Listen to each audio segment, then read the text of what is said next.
Hello, friends and students.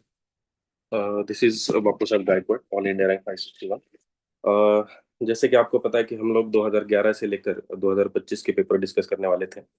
मैंने 2011 से 17 के पेपर डिस्कस किए हैं और सारे के सारे पीवाईक्यूज सॉल्व किए हुए पेपर्स, उसके नोट्स मैंने ग्रुप पे अपने टेलीग्राम चैनल पे डाल दिए हैं। वहां से आप डाउनलोड करके देख सकते हो, उसको पढ़ सकते हो।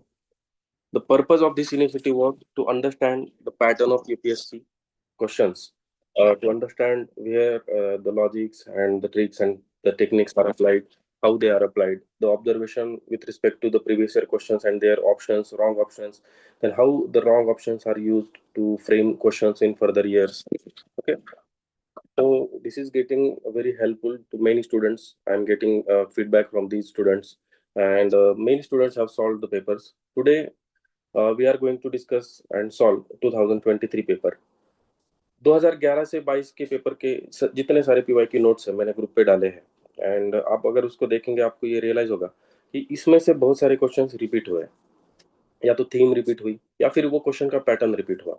और वो जो पैटर्न था, वो जो टेक्निक्स थे, वो भी मैंने पहले ही आपको एक बार डिस्कस की हुई है कई बार। मतलब हर एक पेपर सॉल्व करते टाइम भी मैं उसको रिपीट करते रहता हूँ। आप प्लीज एक बार गो थ्रू कर देना। और 2023 का पेपर हम आज करेंगे। उसमें आपको रियलाइज होगा कि कैसे बहुत सारे थीम्स अप्लाई हो रहे थे। और क्या हुआ कि पैटर्न 2023 में थोड़ा सा चेंज हो गया क्वेश्चन का, बट वो जो लॉजिक्स थे वो अप्लाई हो रहे थे। बहुत सारे क्वेश्चंस पे अप्लाई हो रहे थे। तो आपको बिना डरे, बिना हेजिटेशन के आपको अपने प्रैक्टिस के ऊपर भरोसा रख के पेपर को सॉल्व करना है। So without any delay let's start today's discussion.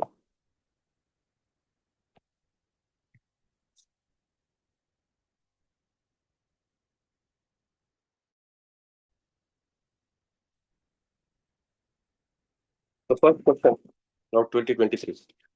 तो आप देखोगे कि 2023 के पेपर को थोड़ा सा टफ माना गया और उसका कट ऑफ भी इतना नीचे आया था। 70 आई थिंक 80 भी कट ऑफ नहीं हुआ था, आया था 2023 में। उसका रीजन था कि जो पैटर्न चेंज हुआ, जो only one only two all three type जो क्वेश्चंस थे, उस टाइम पे बहुत सारे स्टूडेंट्स को, जिन्होंने पीवाई की सॉल्व नहीं किए थे, उनको वो पैटर्न के बारे में बिल्कुल पता नहीं था कि यूपीएससी किस तरीके से पैटर्न भी रिपीट करती है। और जो एग्जामिनर माइंडसेट की जो हम हमेशा बात करते हैं, how to understand that examiner mindset, उसके लिए 2011 से लेकर 2022 तक के पेपर जिसने सॉल्व किए होंगे, रेगुलरली सॉल्व किए होंगे, उनको ये पेपर इतना टफ नहीं लगा होगा जिनका जितना उस टाइम पे ये पेपर टफ लगा था। क्योंकि most of the questions they got repeated from the previous paper. जैसे मैं एक एक एक्सप्लेन भी आपको यहाँ पे करते रहूंगा। ये क्वेश्चन, पहला क्वेश्चन जो है, consider the following statement: Jhelum river passes through Wular lake, Krishna river directly feeds Kolleru lake, and meandering of Gandak river form Kanwar lake. अब आप देखिए, ये क्वेश्चन जो बना है वो दो तीन उसके बेस है। सबसे पहले तो ये करंट अफेयर्स का भी इसमें एक बेस हो जाता है। दूसरा, ये पीवाईक्यू बेस्ड क्वेश्चन है, क्योंकि कृष्णा रिवर और कोल्लेरू लेक के ऊपर यूपीएससी कम से कम दो बार क्वेश्चन पूछ चुकी है अभी तक। दो या तीन बार क्वेश्चन आ चुके हैं, और अगर ये हमारा काम बनता है कि जो क्वेश्चन आया है उसके ऊपर जाके एनालिसिस करें। अगर ये पीवाईक्यू किसी ने सॉल्व किया होता तो टू को वो डेफिनेटली एलिमिनेट करता। कृष्णा रिवर डायरेक्टली फीड नहीं करता है कोल्लेरू लेक को, ठीक है। झेलम रिवर ये स्टैटिक का पार्ट है, ये डेफिनेटली करेक्ट है।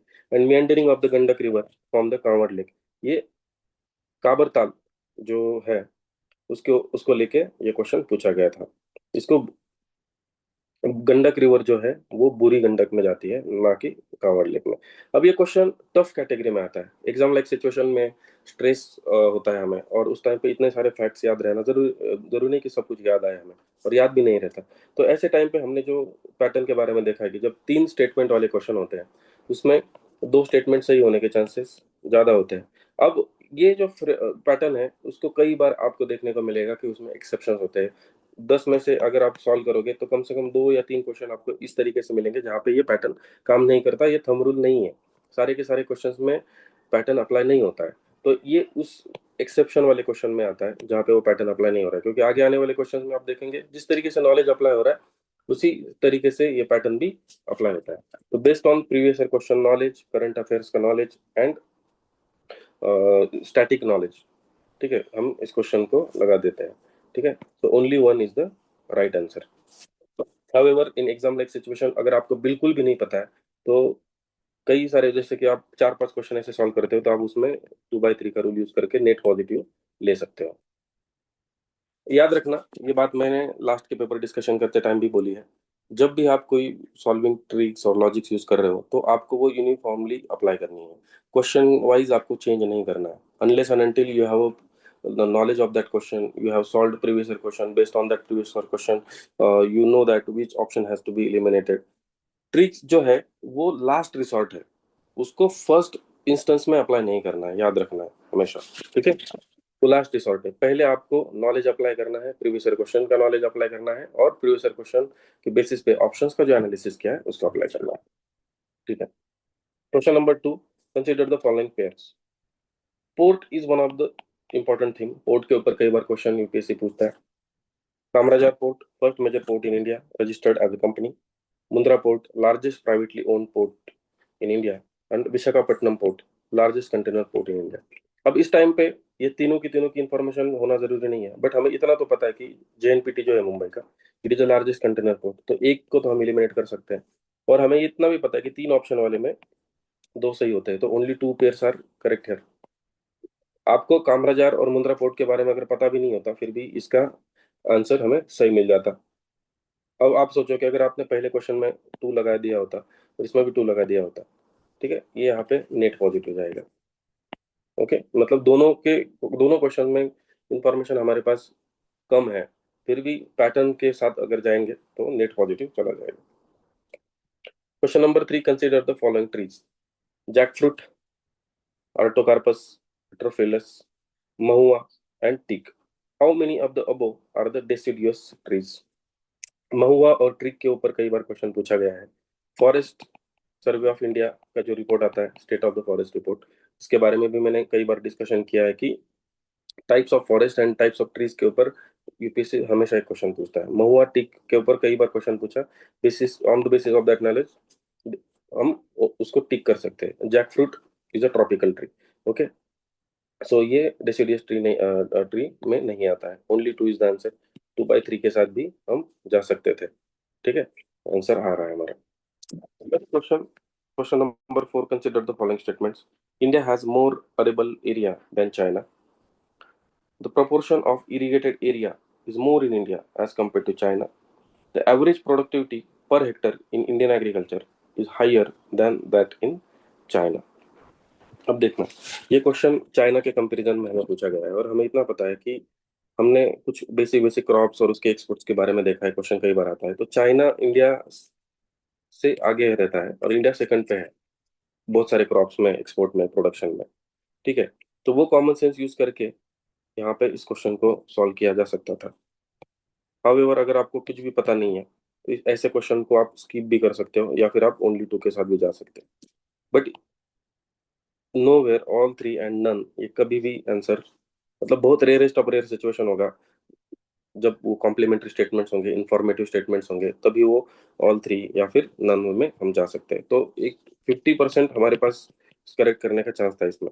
और आपको पता है ओनली 2 के साथ जाएंगे, नेट पॉजिटिव तो होने वाला है, बट एग्जाम लाइक सिचुएशन में कैसे सोचना था इसमें, चाइना इंडिया से ज्यादा प्रोड्यूस करता है एज कम्पेयर टू इंडिया, तो चाइना का जो इरिगेटेड एरिया होगा या फिर एवरेज प्रोडक्टिविटी वो ज्यादा हो सकती है।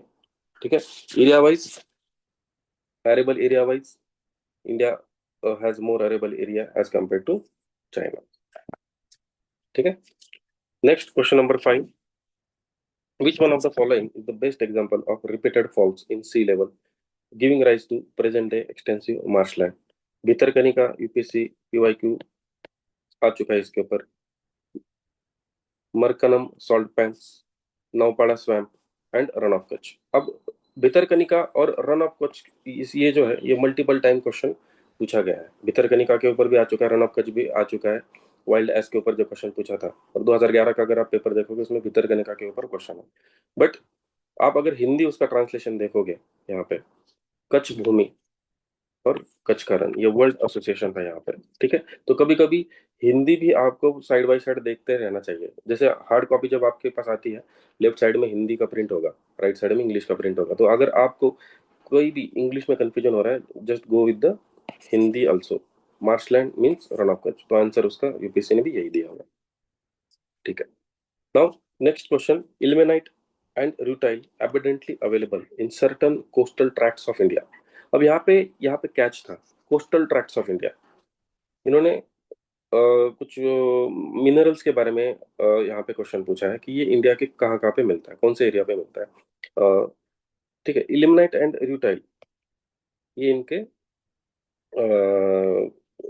सोर्सेस है। ठीक है, ilmenite and rutile abundantly available in certain coastal tracts of India are rich sources of which one of the following। Okay, ये जो ट्रैप था ये था coastal tracts of India, hint दिया था यूपीएससी ने यहाँ पे। अब आप देखोगे, अब जनरल ज्योग्राफी का भी अगर आपने बुक पढ़ा होगा, एल्यूमिनियम, कॉपर, आयरन, इसके जो सोर्सेस है आपको वो कहाँ पे मिलते हैं, कोस्टल ट्रैक्ट्स में कहीं पे देखने को मिला है? आप अगर इंडिया का मैप देखोगे, झारखंड, उड़ीसा, छत्तीसगढ़ या फिर कर्नाटका हो गया, फिर आंध्र प्रदेश हो गया, यहाँ पे एल्यूमिनियम, कॉपर और आयरन आपको देखने को मिलता है। कॉपर आपको राजस्थान में देखने को मिलता है। ठीक है, तो कोस्टल ट्रैक्स में ये तीनों तो नहीं मिलते, इतना तो पक्का आपको पता था। और ऑड ऑड मैन अगर आप देखोगे तो टाइटेनियम इज ऑड मैन है। तो इस तरीके से कॉमन सेंस यूज करके, क्वेश्चन को अच्छे से रीड करके आप इसको सॉल्व कर सकते थे। नेक्स्ट, ये टफ क्वेश्चन था अगर आपको पता है, अदरवाइज आप इसको बाद में सॉल्व कर सकते हो, इसको आप स्टार मार्क करके आगे के क्वेश्चन सॉल्व कर सकते हो। About 3/4 of world's cobalt, a metal required for the manufacture of batteries for electric motor vehicles is produced. अब बैटरी के ऊपर कई बार क्वेश्चन पूछा यूपीएससी ने। अब 2011 से 22 तक के पेपर आप सॉल्व किए होंगे तो आपको लिथियम आयन बैटरीज, कोबाल्ट और उसके ऊपर भी क्वेश्चन आ चुका है। ठीक है, so 3/4 of the world's cobalt, a metal required for the manufacture of batteries for electric motor vehicle, is produced by Argentina, Botswana, the Democratic Republic of Congo and Kazakhstan। ठीक है, अब ये नॉलेज बेस्ड क्वेश्चन है, इसमें odd man वगैरह ये सारी चीजें, मतलब कजाकिस्तान में यूरेनियम मिलता है इतना हमें पता है क्योंकि हमने न्यूक्लियर की थीम देखी हुई है। ठीक है, इसके ऊपर भी डिस्कशन कर चुके हैं। और कजाकिस्तान का जो एक यूरेनियम और प्लेटिनियम के, प्लूटोनियम के ऊपर जो क्वेश्चन पूछा गया था, इसमें हमने ये देखा हुआ है। तो डी को तो हम आराम से एलिमिनेट कर सकते थे, but Argentina, Botswana and Congo में से आपको चूज करना था। ठीक है, कांगो बेसिन, अमेजोन बेसिन के ऊपर कई बार क्वेश्चन पूछा है यूपीएससी ने। इवन 2011 से पहले भी अगर आप ज्योग्राफी के क्वेश्चंस जल्दी से गो थ्रू करेंगे तो इक्वेटोरियल रीजन के ऊपर, कांगो बेसिन के ऊपर कई बार क्वेश्चन आ चुका है। If you know solve this question, otherwise आप स्किप करके उसको लास्ट में सॉल्व कर सकते हैं। ठीक है, मैंने कैसे इस क्वेश्चन को सॉल्व किया था, जनरली जो अफ्रीकन कंट्रीज के ऊपर ज्यादातर क्वेश्चन पूछे जाते हैं, और ये थोड़ा सा ऑड मैन, और ये एक क्वेश्चन पेपर सॉल्व करते टाइम मतलब कहीं ना कहीं मैंने पढ़ा था उसको, कोबाल्ट को, तो वो सबकॉन्शियस माइंड में था, कॉन्गो को एसोसिएटेड है, तो इन दोनों में से मेरे को चॉइस करना था। और इतना पूरा डिस्क्रिप्शन दिया है, डीआरसी कॉन्गो भी लिख सकता था यूपीएससी यहाँ पे, या फिर डीआर कॉन्गो पे, जितना डिटेल में डिस्क्रिप्शन दिया है तो हमारा ध्यान भी वहाँ वहीं पे जाता है। तो थोड़ा सा मतलब एक सबकॉन्शियस माइंड पे भी आपको बिलीव करना जरूरी है। नेक्स्ट क्वेश्चन देखो, कॉन्गो बेसिन के ऊपर दिया। अब एक पैटर्न इस तरीके से भी देखा गया है अभी तक कि एक एक टॉपिक के ऊपर दो दो बार क्वेश्चन आ चुका है। जैसे शेल गैस के ऊपर क्वेश्चन हमने देखा, या फिर आपने 2020 या 21 का पेपर सॉल्व किया होगा तो उसमें आपको अशोकन साइट्स के ऊपर भी आपने देखा होगा कि कहाँ कहाँ पे पिलर्स मिले हैं। ठीक है, तो उस तरीके से भी अगर थीम रिपीट हो रहा है और कॉन्गो बेसिन के ऊपर अगर यहाँ पे क्वेश्चन पूछा है यूपीएससी ने, तो पिछले क्वेश्चन में आपने कॉन्गो मार्क कर सकते हो। ठीक है, विच one of the following is a part of the Congo basin. अब ये कॉन्गो बेसिन कहाँ से आया? ओके, इस क्वेश्चन का ओरिजिन है इक्वेटोरियल रीजन के ऊपर, जो ट्रॉपिकल फॉरेस्ट होते हैं और इक्वेटोरियल फॉरेस्ट है, इसके ऊपर जो यूपीएससी क्वेश्चन पूछा है, Amazon basin, Congo basin and south east Asian basin. ठीक है, तो ये रिपीट हुआ था। और कॉन्गो बेसिन अगर किसी ने घटना चक्र लगाया होगा उसको, वो देखने को मिलेगा कि कॉन्गो बेसिन के ऊपर कई बार क्वेश्चन पूछा गया है।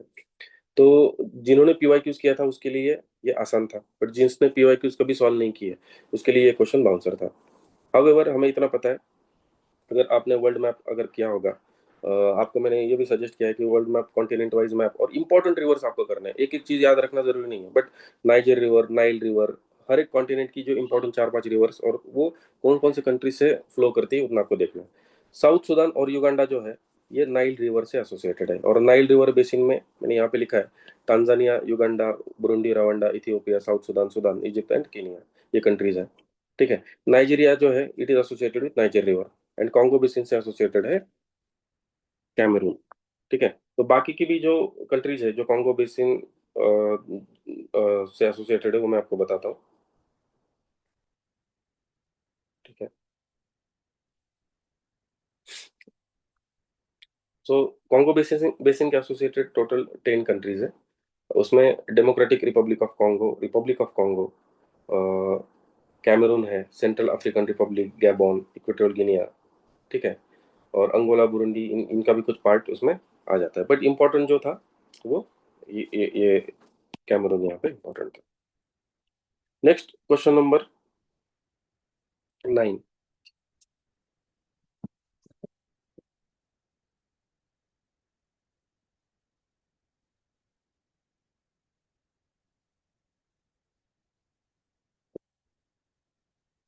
क्वेश्चन नंबर 9 जो है वो बेसिक स्टैटिक, जो ज्योग्राफी का इंडिया का मैप, इसके ऊपर का ये क्वेश्चन है। प्योरली नॉलेज बेस्ड क्वेश्चन नहीं है, और मुझे नहीं लगता कि ये क्वेश्चन कोई गलत करना चाहिए। इसमें किसी भी तरीके के ट्रिक्स लॉजिक को अगर आप ढूंढने गए तो आपने सोचना चाहिए कि मतलब इतना बेसिक नॉलेज आपके पास कैसे नहीं है। ठीक है। मैपिंग आपको अच्छे से करनी है। इंडिया के मैपिंग के ऊपर हर साल क्वेश्चन आते हैं। ठीक है। So Amarkantak hills are at the confluence of Vindhya and Sahyadri. Amarkantak hills के ऊपर ऑलरेडी यूपीएससी क्वेश्चन पूछ चुका है। So it is not on the confluence of Vindhya and Sahyadri. Sahyadri range आपको पता है, ये जो सारी रेंज है इसको सह्याद्री बोलते हैं। अमरकंटक अरे range Madhya Pradesh. Biligiri Rangan hills constitute the eastern most part of Satpura. अब सातपुड़ा कहाँ पे ये भी आपको पता है, ये हिल्स जो है वो साउथ में है। Seshachalam hills constitute the southernmost part of the western ghat. Seshachalam के ऊपर भी क्वेश्चन पूछा है। कैसे? रेड सैंडल के ऊपर क्वेश्चन आ चुका है, और उसमें हमने पीवाईक्यू एनालिसिस जब किया था उसमें पता चला Seshachalam eastern ghat western ghat it is a part of eastern ghat, तो ये भी नहीं है, तो none is the right answer. तो किस तरीके से बेसिक नॉलेज और पीवाईक्यू के एनालिसिस के ऊपर इस क्वेश्चन को सॉल्व किया जा सकता है। क्वेश्चन नंबर 10, ये क्वेश्चन टफ था। इसके के क्वेश्चन को, रोड कॉरिडोर के क्वेश्चन इससे पहले भी एक बार आया था, दो आई थिंक 2014 या 2015 में क्वेश्चन आया था, उसमें भी सेम नन आंसर था। और उन्होंने मैच करने के लिए दिए थे नेशनल हाईवेज के नंबर और उसमें कहाँ से जाता है। अब इस क्वेश्चन में ढेर सारी डिटेल्स दे चुके हैं, फैक्ट्स दिया हुआ है। ठीक है। तो अगर आपको पता है तो इसको आप सॉल्व करो, अदरवाइज इस क्वेश्चन को आप स्किप कर सकते हो। मैंने एक्चुअल पेपर में इस क्वेश्चन को स्किप किया था। ठीक है। हाउएवर आंसर जो है इसका नन है, क्योंकि इसमें फैक्चुअली डेटा जो है वो मॉडिफाई किया गया है। East west corridor, trilateral highways and Bangladesh China India Myanmar European corridor के ऊपर ये क्वेश्चन पूछा गया था। ठीक है। East west corridor under golden quadrilateral project connects Dibrugarh and सूरत।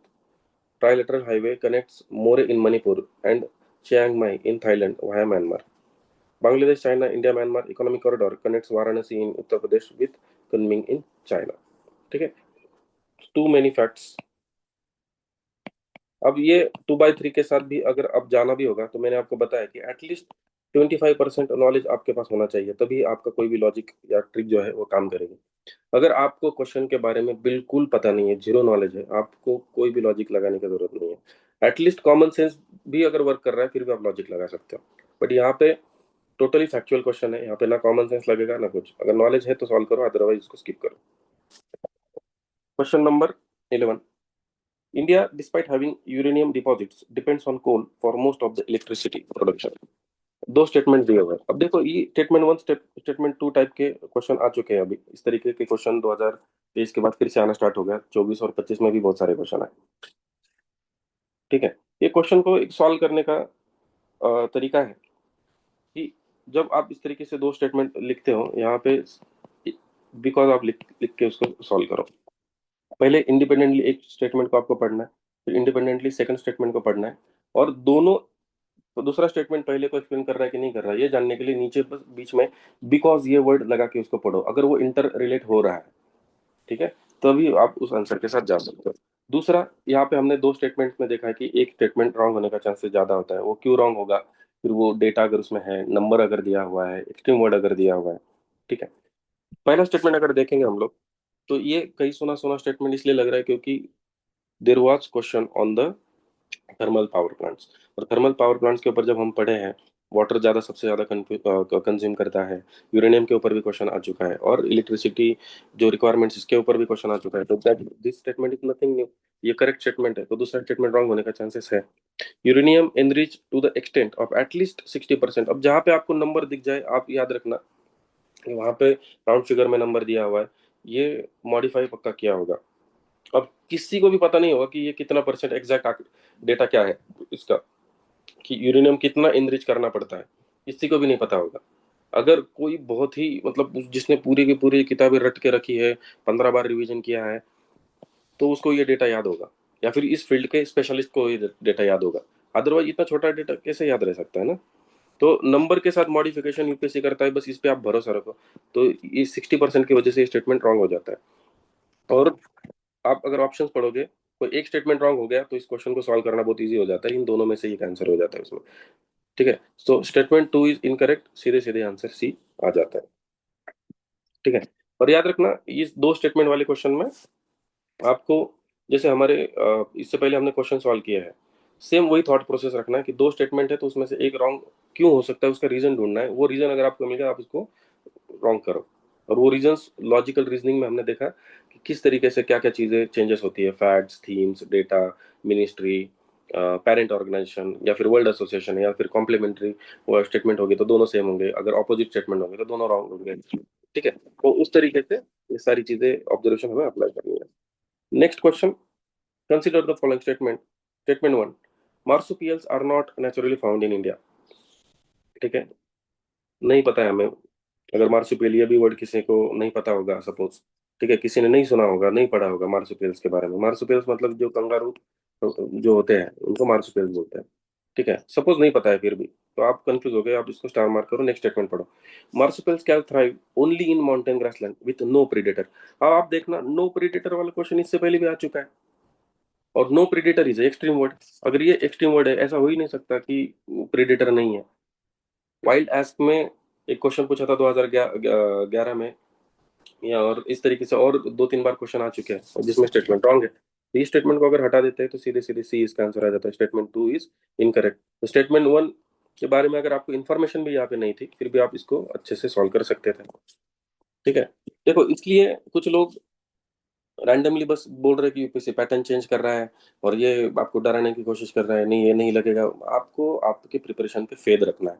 11 से लेकर 22 तक के पेपर आप अच्छे से जिसने सॉल्व किए हैं, वो बिलीव करेगा कि सारी की सारी चीजें सही से अप्लाई हो रही है। बस आपको शांत दिमाग से अच्छे से उसको यूज करना है।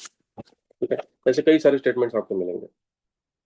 Next question number 15, invasive species specialist group that develops global invasive species database. अब आपको पता है, इन्वेजिव स्पेसिस डेटाबेस बनाने वाला काम कोई ऑर्गेनाइजेशन कर रही है। ठीक है, यूनाइटेड नेशन एनवायरनमेंट प्रोग्राम के ऊपर पीवाईक्यू आ चुका है, फंडिंग का काम करती है। ठीक है, United Nations world commission for environment and development, ये नई ऑर्गेनाइजेशन हमने देखी, पता नहीं ये है कि नहीं है। WWF के बारे में भी हमने देखा, वो भी एक एनजीओ है, इससे पहले यूपीएससी पूछ चुका है। और IUCN का भी क्वेश्चन इससे पहले आ चुका है। IUCN was associated with it is like bird census में भी हमने देखा। रेड डेटा बुक होता है, उसमें ग्रीन पेजेस, पिंक पेजेस होते हैं, वो पीवाईक्यू नोट्स में मेरे क्लियरली मेंशन्ड है। तो वो भी अगर किसी ने पढ़ा होगा 2022 तक के पीवाईक्यू के नोट, उसको भी ये पता चल जाएगा इन्वेजिव स्पेसिस स्पेशलिस्ट ग्रुप जो है। और ठीक है, ये जो डेटाबेस है ये IUCN बनाता है। So this question was purely based on PYQ and its analysis. Consider the following fauna. Lion tailed macaque repeated, दो बार क्वेश्चन यूपीएससी में आ चुका है, it is endemic to the western ghat. Malabar civet and sambar deer. So, how many of the above are generally nocturnal or most active after sunset? ठीक है, so line tailed macaque के बारे में जब हमने पढ़ा है, हमको पता है कि नॉक्चुरनल नहीं है। ठीक है, क्रिटिकली इंडेंजर्ड स्पीसीज है। पैटर्न के बारे में मैंने आपको बताया था कि अल्टरनेटिव रॉन्ग होगा, एक बार वो होता है। ठीक है, सांबर डियर, ठीक है, डियर जो फैमिली है इसके बारे में भी आपको पता होगा कि मोस्ट एक्टिव, ये कीवर्ड है यहाँ पे, मोस्ट एक्टिव, डे टाइम में एक्टिव होते हैं सांबर डियर, और पैटर्न के साथ भी जा रहा है, तो यहाँ पे बस Malabar civet was the right answer. अब यहाँ पे आप सोचोगे कि सर 2 2 3 एंड वो जाना चाहिए था हमें, बट हमें एटलीस्ट इसका नॉलेज था। लाइन टेल्ड मका क्योंकि it was asked in PYQ. Sambar deer के बारे में हमने पढ़ा था क्योंकि it was asked in PYQ. ठीक है। एंड ये पैटर्न भी हमने इससे पहले यहाँ पे जो मैंने पैटर्न करके रखा हुआ है, ये भी पैटर्न हमने देखा हुआ है। रॉन्ग राइट रॉन्ग या राइट रॉन्ग राइट का जो पैटर्न जो चलता है तीन तीन स्टेटमेंट्स में। ठीक है, वो भी आपको ऑब्जर्व करना है अच्छे से। क्या है, जिस तरीके से यूपीएससी इवॉल्व हो रहा है, हमको बहुत सारी चीजों का एक साथ यूज करना पड़ेगा। कई लोगों को ये इलॉजिकल लगेगा या फिर जो लगेगा कि नहीं ये क्या है, ये this is purely based on the observation. There is no thumb rule. मैं आपको मतलब फर्स्ट सेशन से ये बात बता रहा हूँ। 1979 ऑनवर्ड्स क्वेश्चन पेपर मैंने सॉल्व किए हुए हैं यूपीएससी के, और उसमें ये सारे पैटर्न्स मैंने ऑब्जर्व किए हुए हैं कि क्वेश्चन को किस तरीके से फ्रेम किया जाता है। However, I'm again repeating it. No pattern, no logic, no trick will work unless until you have some knowledge with respect to that question. Next, which of the following organisms perform waggle dance for others of their kin to indicate the direction and the distance to a source of their food? अब आप देखना, इसमें किन ये keyword है। Others of their किन, किन मतलब ये चार में से मतलब जो है वो ऐसे ग्रुप में रह रहे हैं, राइट। एंड बाकी लोगों को वो इन्फॉर्मेशन दे रहे हैं उनके फूड के बारे में, मतलब फूड गैदरिंग का काम कर रहे हैं वो। अब हनी बीज के बारे में आपको पता है, टीम वर्क करते हैं हनी बीज। ठीक है। एंड एनसीईआरटी में भी एक डेडिकेटेड चैप्टर आपको हनी बीज के ऊपर देखने को मिलेगा, एनवायरमेंट की एनसीईआरटी अगर किसी ने पढ़ी होगी तो। मोस्ट पॉपुलर और मैक्सिमम टाइम क्वेश्चन इस पे पूछे गए हैं। ठीक है, तो हनी बीज was the right answer. Butterflies dragon flies का तो मतलब सवाल ही नहीं होता। ठीक है। तो हनी बीज और वैस्प, वैस्प के ऊपर भी हमने देखा 2017 के पेपर में भी वैस्प एक ऑप्शन में मेंशन था। यहाँ पे भी वैस्प ऑप्शन में मेंशन है, और नेक्स्ट ईयर 2024 में तुरंत फिग ट्री के एसोसिएटेड वैस्प के ऊपर क्वेश्चन यहाँ पे पूछा गया। ठीक है, तो इस तरीके से प्रीवियस ईयर क्वेश्चन नॉलेज से और बेसिक कॉमन सेंस से आप इसको लगा सकते हैं। Consider the following statement. Some mushrooms have medicinal properties. Some mushrooms have psychoactive properties. Some mushrooms have insecticidal properties. And some mushrooms have bioluminescent properties. Some है मतलब इतने सारे स्पेसीज होंगी, उसमें से एक भी अगर ऐसा पाया गया तो वो सम में काउंट किया जाएगा। एंड सम वाला लॉजिक तो हमने देखा ही है, जहाँ पे सम होता है मोस्ट ऑफ द टाइम वो करेक्ट होता है। Okay, so all of the above is the right answer.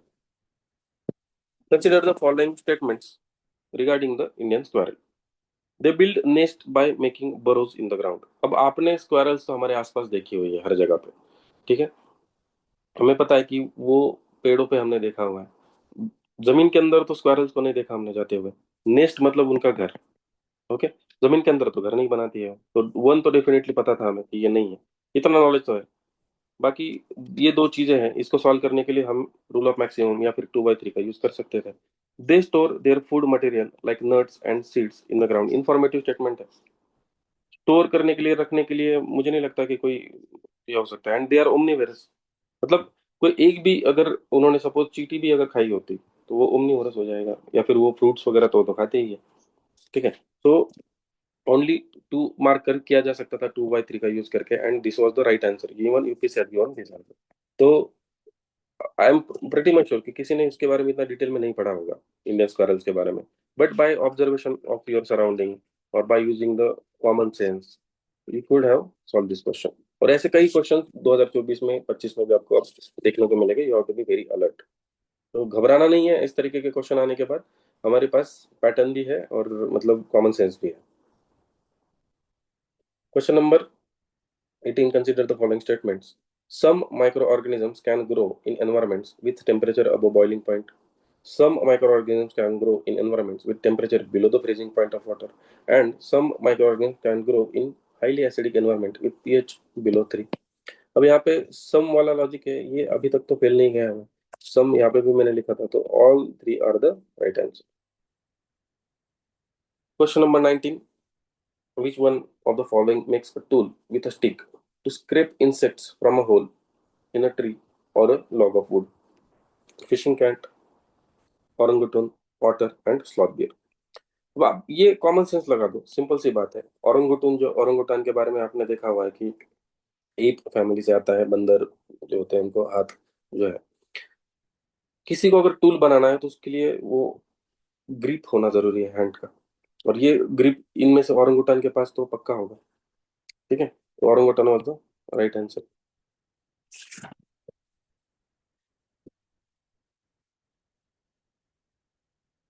Next, question number 20. Consider the following: aerosols, foam agents, fire retardants, and lubricants. In the making of how many of the above are hydrofluorocarbon used? ठीक है। अब question exam like situation में देखना क्या होगा इस question में। ठीक है, एग्जाम लाइक सिचुएशन में मोस्ट ऑफ द स्टूडेंट इसको all of the four mark करेंगे। ठीक है, और which is right practice actually. कई बार क्या होता है ना कि हमें नहीं पता होता है, क्योंकि हम एप्लीकेशन बेस्ड क्वेश्चन जो है हमारा रूल है वो एप्लीकेशन में हम ऑल ऑफ द अबव मारते हैं।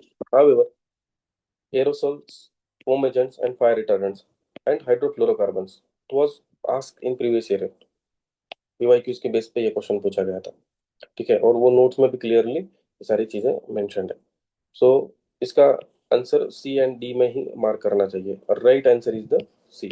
एग्जाम लाइक सिचुएशन में देखो ऐसे कुछ कुछ क्वेश्चन होने वाले हैं जो बैकफायर करेंगे, एंड दैट इज व्हाई आप अगर देखोगे 2023 के बाद इवन 23, 24 और 25 में जो कट ऑफ है हमारा जो नीचे गिर रहा है, this is one of the reason.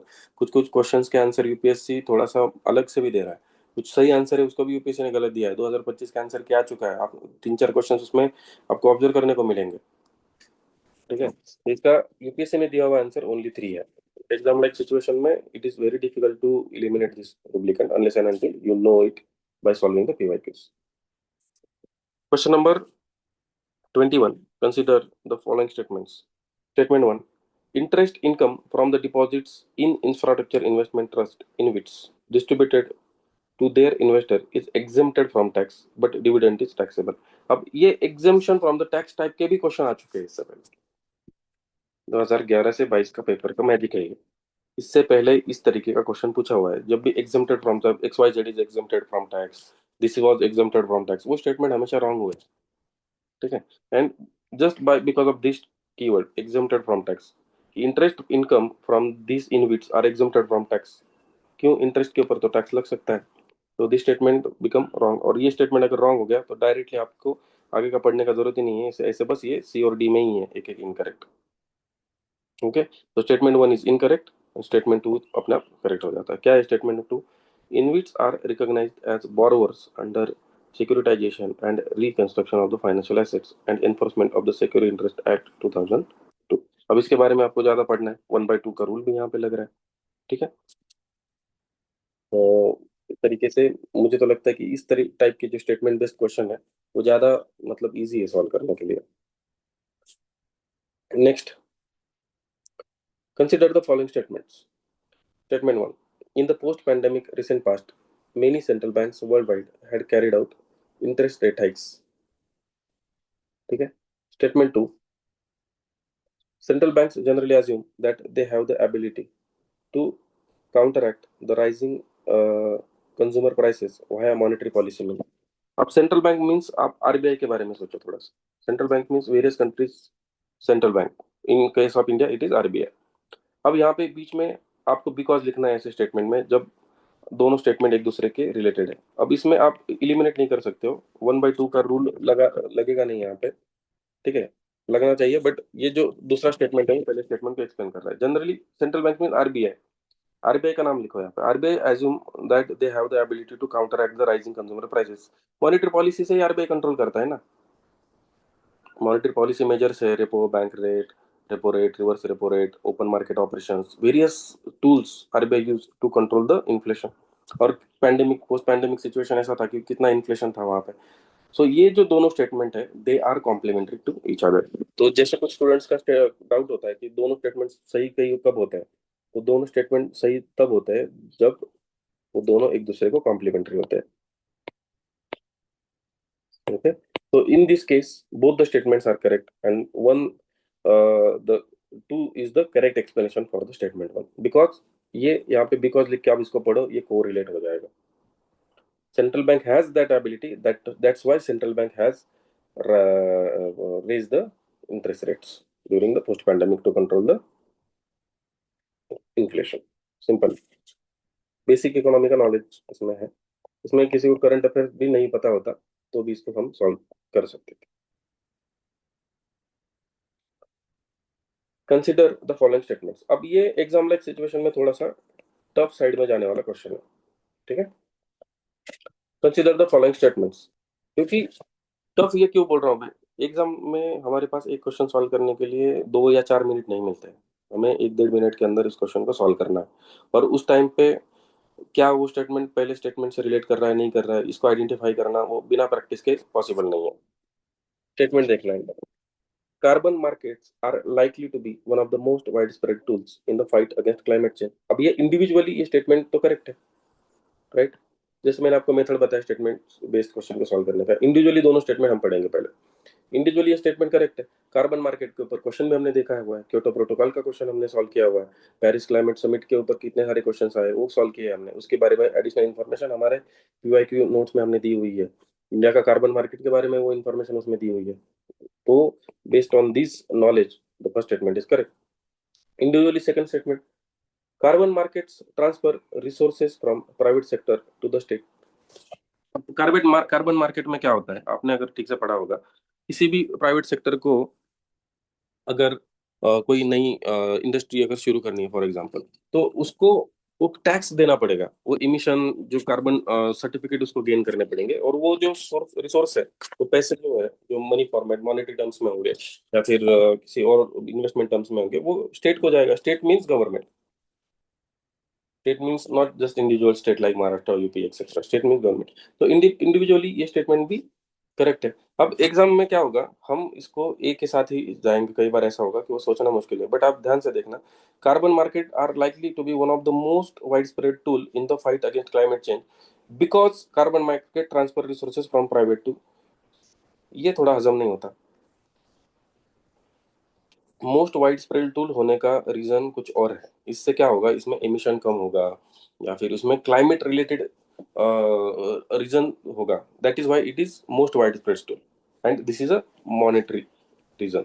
That's why the statement 2 doesn't explain statement 1. However, independently, the both statements are correct. That's why even UPSC has given B as the right answer. So this is how we should think in the examination hall. And this is the method to solve these type of questions, statement-based questions. Your favorite theme of UPSC RBI. Which one of the following activities of the Reserve Bank of India is considered to be part of sterilization? Conducting open market operation. No single, like nothing to confuse in it. Multiple time ये question UPSC ने पूछा हुआ। Again consider the following markets, government bond market, call money market, treasury bill market and stock market. चार चीजें यहाँ पे दी हुई है, आपको 2/4 का रूल मैंने बताया हुआ है, एंड ये basic capital market and money market के ऊपर का क्वेश्चन है। यहाँ पे अगर आप देखेंगे, कैपिटल मतलब more than 1 year, money market less than 1 year, ठीक है। तो bond market more than 1 year होता है, स्टॉक में भी मोर देन 1 ईयर होता है, and call money and treasury bill are short term. So based on knowledge also you can solve, and the pattern is also working here. So only 2 is the right answer. 2/4 is the यहाँ पे हमारी जो theme है वो लग रही है। Which one of the following best describes the concept of small farmer large field? Okay, small farmer large field. तब अगर आप बी और सी देखेंगे, तो उसमें वर्ल्ड एसोसिएशन आपको देखने को मिलेगा, मार्जिनल फार्मर यहाँ पे लिखा हुआ। ओके, अब मार्जिनल फार्मर और स्मॉल फार्मर के साथ वर्ल्ड एसोसिएट हो रहा है। हाउएवर अगर आप बी को अच्छे से ढंग से पढ़ेंगे, many marginal farmers in an area organise themselves into groups and synchronise and harmonise selected agricultural operations. ये पॉजिटिव स्टेटमेंट है, अफर्मेटिव पॉजिटिव स्टेटमेंट्स हमेशा सही होती है, याद रखना। Many marginal farmers in an area together make a contract with corporate body and surrender their land. आप सोचो क्या ये पॉसिबल है इंडिया में, लैंड सरेंडर करना? Okay, so this is itself is a absurd statement, and B is the right answer. Even UPSC has given B as the right answer. Question number 27. Consider the following statements. The government of India provides MSP for Niger. Niger is cultivated as a kharif crop. Some tribal people in India use Niger seed oil for cooking. अभी सम की वजह से तीसरा statement तो पक्का सही है, ठीक है। एमएसपी के ऊपर एक बार क्वेश्चन यूपीएससी ने पूछा हुआ है, एमएसपी किस किस को मिलती है, ये मैंने पीवाईक्यू नोट्स में लिखा हुआ है। Okay, then again there was question on crop and cropping pattern, rabi and kharif crop के ऊपर मैंने ये पीवाईक्यू नोट्स में लिखा हुआ है। सो अगर आपने पीवाई के नोट्स अच्छे से रिवाइज किए हैं तो ये क्वेश्चन को सॉल्व किया जा सकता था। This question is purely based on PYQs, repeated theme. Okay, here all of the three is the right answer. अब यहाँ पे हमारा 2 by 3 ये पैटर्न नहीं चलता है। क्यों? क्योंकि all these three statements are they are interconnected. ठीक है, अगर आप लगा भी दोगे सपोज 2 by 3, तो आप नेट पॉजिटिव में ही रहने वाले हो in case you don't have knowledge. ठीक है, बट एक चीज आपको हमेशा याद रखनी है, पेपर को जाने से पहले स्टैटिक, बेसिक स्टैटिक रिवीजन आपने किया होना चाहिए। पीवाई क्यूज आपने 2011 से 2025 तक के सारे करने होने चाहिए। और इन पीवाई क्यूज के ऑप्शंस का एनालिसिस जो मैंने आपको प्रोवाइड किया हुआ है, एटलीस्ट एक बार गो थ्रू आपने करना चाहिए जो हाईलाइटेड पार्ट है। ओके, और ये मैं एक महीने से ये बात बता रहा हूँ, जब से हमने मतलब सेशन स्टार्ट किए, टेस्ट स्टार्ट किए, या फिर पहला सेशन जब से हमने लिया है, उसमें भी मैंने मैसेजेस में कई बार आपको ये तीन चीज़ों के बारे में लिखा हो। ये तीन चीज़ें अगर आपको पता है तो ये जो टेक्निक्स है, लॉजिक्स है, ये आप बहुत अच्छे से लगा पाओगे। ओके, तो right answer is all the three. Consider the investment in the following assets: brand recognition, inventory, intellectual property, mailing list of the clients. How many of the above are considered as intangible investment? अब जैसे मैंने बोला कि सबसे पहले आपको knowledge का ही use करना है, कॉमन सेंस का यूज करना है, उसके बाद ही पैटर्न। इनटेंजिबल इन्वेस्टमेंट का मतलब आपको पता है, टेंजिबल, इंटेंजिबल। इंटेंजिबल मतलब जिसको आप टच भी नहीं कर सकते, मतलब जो डिजिटल फॉर्मेट में होगा। ठीक है, अब यहाँ पे इन्वेंट्री जो है ये फिजिकल फॉर्मेट में हो सकती है। ओके, तो इन्वेंट्री जो है वो टेंजिबल इन्वेस्टमेंट में आएगा। इसलिए ब्रांड रिकॉग्निशन, ब्रांड रिकॉग्निशन मतलब जो सोशल मीडिया हो गया, या फिर उस पे आपकी आपकी ब्रांड की जो वैल्यू है। इंटेलेक्चुअल प्रॉपर्टी मतलब जो ट्रेडमार्क्स वगैरह हो गए, mailing list of the clients, जो आपका डेटाबेस है, that is intangible investment. Okay, ये फिजिकल फॉर्मेट में नहीं होता है ना, राइट? सो इसलिए ये 2 by 4 पैटर्न यहाँ पे नहीं काम कर रहा है, यहाँ पे only 3 is the right answer. So based on common sense आपको इस क्वेश्चन को सॉल्व करना है। Consider the following. 5 ऑप्शन वाले क्वेश्चन में ये पैटर्न चलता है, ये आपको कई बार ये ऑब्जर्व आपने किया होगा। Demographic performance, forest and ecology, governance reforms, stable government, tax and physical efforts. For the horizontal tax devolution, the 15th finance commission. Finance commission is one of the important body जिसके ऊपर prelims में कई बार question आपको देखने को मिलेंगे। How many of the above age criteria other than population, area and income distance. तो ये दो क्राइटेरिया थे, इसके बाद बताया हुआ है other than that demographic performance, forest ecology and tax and fiscal efforts. Okay, is the right answer. Only 3। तो नहीं भी पता होता आपको, एक दो ही पता होते, तो आप इस पैटर्न के साथ वहां पे जा सकते हो। Next question, consider the following infrastructure sector. This was also one of the tough question while solving the paper. Okay, tough question में आता है ये, और ये गलत होने के चांसेस ज्यादा है क्योंकि इसमें 2 by 4 का पैटर्न भी नहीं काम करता है, और एलिमिनेशन की क्या टेक्निक हम यूज करेंगे। ठीक है, पोस्ट एग्जाम एनालिसिस में तो सपोज हर कोई बता सकता है, बट एग्जाम लाइक सिचुएशन में it is one of the toughest question. इसको मतलब अगर करना होगा तो ऑल ऑफ द अबो, मतलब मैंने भी all of the above mark किया था while solving the paper. Right answer इसका ओनली 3 दिया हुआ है यूपीएससी ने। इसका मे भी रीजन ये हो सकता है, क्वेश्चन देखो क्या है, on how many of the above does UNOPS sustainable investment in infrastructure and innovation initiative focus for its investment. Okay, अब affordable housing it is a positive term. Affordable housing मतलब sustainable housing, जो eco friendly housing हो सकता है। Health care में भी मतलब it is associated vulnerable section, renewable तो itself is a sustainable. Mass rapid transport में क्या आता है, जैसे कि मास रैपिड ट्रांसपोर्ट में बुलेट ट्रेन वगैरह आएगी, और बुलेट ट्रेन और इस तरीके से अगर आपको न्यू टेक्नोलॉजी यूज करनी है तो उसके लिए बहुत ज्यादा एनर्जी लगती है, इन्वेस्टमेंट लगती है, डिफॉरेस्टेशन करना पड़ता है, आपको टनल्स बनाने पड़ते हैं, it may not be sustainable. Okay, so that's why UPSC has given only 3 as the right answer. But exam like situation may it will be very difficult to think like that. Because of the pressure and the stress that you have. तो एक दो questions ऐसे पकड़ के चलना जो backfire करने वाले हैं, बट ओवरऑल आपका नुकसान नहीं होगा। आप पेपर इसलिए खुद से आप जब तक पेपर सॉल्व नहीं करोगे सारे क्वेश्चंस में, ये चीजों को अप्लाई नहीं करोगे, और नेट मार्क्स जब तक नहीं आएंगे आपके, जैसे 115 120 बहुत सारे बच्चों के आ रहे हैं, कोई 130 140 भी लेके आ रहा है, जिसने पेपर चार चार पांच पांच बार सॉल्व किया है उसकी भी गलतियां सेम रिपीट हो रही है और वो पैटर्न को उस तरीके से अप्लाई कर रहे हैं, तो आप कट ऑफ आराम से क्लियर करोगे, इतना तो मैं मतलब एटलीस्ट अभी बोल सकता हूँ आपको। In essence what does due process of law means, यहाँ पे ड्यू का मीनिंग होता है जस्ट, जस्ट, ओके, सीधे सीधे वर्ल्ड एसोसिएशन का, the principal of natural justice, fair application, equality before law, the procedure established by law and the principal of natural justice. Even in this four set of option, जो सबसे broad option जो है वो justice का है, natural justice का है, तो उसके साथ जा सकते हैं। तो जब भी कभी मतलब हमने देखा है कि ब्रॉड ऑप्शंस, ब्रॉड इंटरप्रिटेशन जो होता है या फिर सिंपल ऑप्शन जो होते हैं वो करेक्ट आंसर होता है। तो due process of law means principle of natural justice. Question number 32, consider the following statement.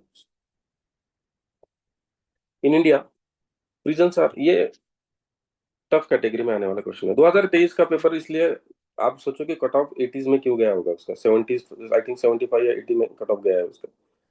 ये वन ऑफ द रीजन था उसका कि ऐसे एक 10-12 क्वेश्चन थे जो गलत होने के चांसेस ज्यादा थे। हाउएवर आप अगर शांत दिमाग से इसको लगाएंगे, आप 110 प्लस लॉजिक्स और ट्रिक्स लगा के आराम से लेके आ सकते हैं। कुछ कोलेटरल डैमेज पकड़ के चलना है आपको, एक दो क्वेश्चन गलत होने के चांसेस है। In India, prisons are managed by state government with their own rules and regulations for the day-to-day administration of the prisons। तो पहला स्टेटमेंट तो सही है।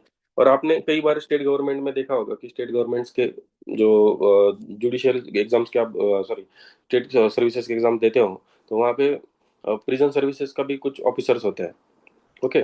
तो जो प्रिजन है वो स्टेट क्या करता है। In India prisons are governed by the Prisons Act 1894, which expressly kept the subject of prison in the control of provincial government।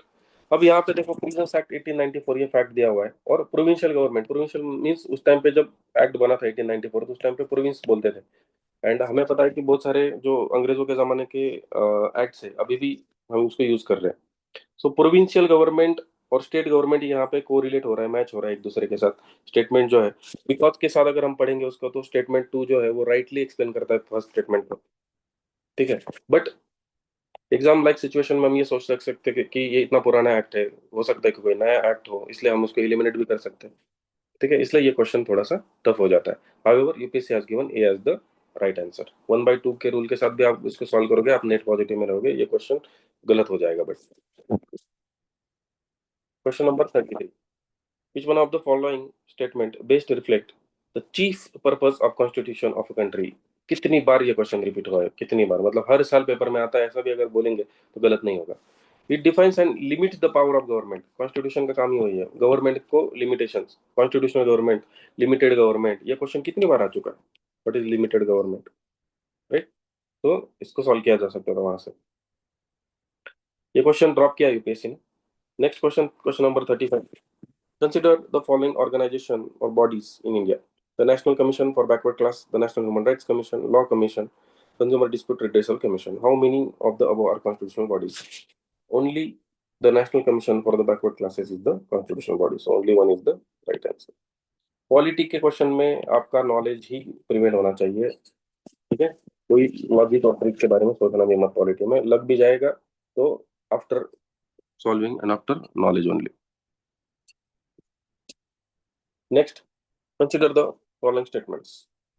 Polity का क्वेश्चन है ये भी। If the if the election of president of India is declared void by the Supreme Court of India, all acts done by him in the performance of duties of his office president before the date of decision become invalid। Election for the post of the president of India can be postponed on the grounds that some legislative assemblies have been dissolved and elections are yet to take place। ये भी गलत है। When a bill is presented to the president of India, the constitution prescribes time limits, कोई time limit नहीं दिया हुआ, ठीक है। तो none is the right answer. Polity बहुत अच्छे से पढ़ के जाना। अगर इस 10 दिन में अगर आपको कौन से सब्जेक्ट रिवाइज करने हैं स्टार्टिंग के, तो सबसे टॉप प्रायोरिटी में पॉलिटी होना चाहिए, फिर इकोनॉमिक्स एंड ज्योग्राफी होना चाहिए। ठीक है, हिस्ट्री के बस पीवाईक्यूज भी देख के गए हैं आप लोग, फिर भी आप उसको कर सकते हो, स्पेक्ट्रम की समरी आपको पढ़नी है, but please don't ignore polity, static of economy, and एकदम बेसिक बेसिक पढ़ना है। 2-2 घंटे में रिवीजन हो सकता है इकोनॉमी का, जो मैंने नोट्स अपने ग्रुप पे टेलीग्राम चैनल पे शेयर किए हैं। मैं खुद मेरे अटेम्प्ट के टाइम पे 2-2 घंटे में उसको रिवाइज करता था, इतने क्रिस्प नोट्स मैंने बनाए हुए हैं। ज्योग्राफी के मैपिंग गो थ्रू जल्दी से करना है, एनसीईआरटी के नोट्स आपको रिवाइज करना है। ठीक है, इसमें से देखना बहुत सारे क्वेश्चंस आपको सही हो जाएंगे। Question number 37, with reference to finance bill and money bill in Indian parliament. अब आप देखना, पॉलिटी जिसने अच्छे से पढ़ा होगा, finance bill is umbrella term जिसमें 3 टाइप के बिल आते हैं। एक होता है मनी बिल, एक होता है फाइनेंस बिल 1, और एक होता है फाइनेंस बिल 2। ठीक है, question is asked with respect to this finance bill and money bill in Indian parliament, consider the following statement. When the Lok Sabha transmit finance bill to the Rajya Sabha, it can amend or reject the bill. Reject नहीं कर सकता। ठीक है, राज्यसभा। तो finance bill है तो उसमें money bill भी हो सकता है, फाइनेंस बिल वन भी हो सकता है। इसलिए ब्रॉडली अगर इसको इंटरप्रेट किया जाए तो statement one is wrong. When the Lok Sabha transmits money bill to the Rajya Sabha, it cannot amend or reject the bill. It can only make recommendations. Yes, statement सही है। In case of disagreement between the Lok Sabha and the Rajya Sabha, there is no joint sitting for the money bill, but joint sitting becomes necessary for finance bill। तो अब जब ये third वाले statement में बहुत ज्यादा confusion था, disputed question था ये उस टाइम पे, तो इंटरप्रिटेशन मेरा तो ऐसा है कि जब लास्ट वाले स्टेटमेंट को हमने इन तीनों के कॉन्टेक्स्ट में पढ़ना है, ये जो फाइनेंस बिल के कॉन्टेक्स्ट में, rest of the finance bill, money bill में ज्वाइंट सेटिंग नहीं है, बट फाइनेंस बिल 1 और 2 में ज्वाइंट सेटिंग का प्रोविजन है, तो इसलिए ये स्टेटमेंट सही हो जाता है, and only 2 is the right answer. UPSC has given this as an answer. Okay, but ये थोड़ा सा कंफ्यूजिंग स्टेटमेंट है। ओके, यूपीएससी ने यहाँ पे क्लियर करना चाहिए था, फाइनेंस बिल 1 और finance bill 2। Consider the following statements. 4 statement दिए हुए हैं। ठीक है, 4 में से मतलब यहाँ पे राइट में आप लिखने का आदत लगा दो, 2/4 होने का चांस है, बट 2 लगाना नहीं है unless and until you read all the options. Once the central government notifies an area as community reserve, ये भी मैंने आपको बता दिया है, वाइल्ड लाइफ प्रोटेक्शन एक्ट के अंदर जो नेशनल पार्क है and community reserve, conservation reserve, वो सारे कैटेगरीज हमने देखे हुए हैं, यहाँ पे लिखा है wild life sanctuary, tiger reserve. Okay, तो chief wild life warden of the state become the governing authority of such forest. अब ये कम्युनिटी रिजर्व के ऊपर क्वेश्चन है, कम्युनिटी, तो ऑब्वियसली ये गवर्नमेंट के पास कैसे जाएगा, कम्युनिटी उसको मैनेज करेगी ना, one is not right. Hunting is not allowed in such area, yes, legal बन गया तो हंटिंग तो अलाउड ही नहीं होगा। People of such area are allowed to collect non timber forest produce, non timber मतलब माइनर फॉरेस्ट प्रोड्यूस तो आप कलेक्ट कर सकते हो, उसमें कोई दिक्कत नहीं है।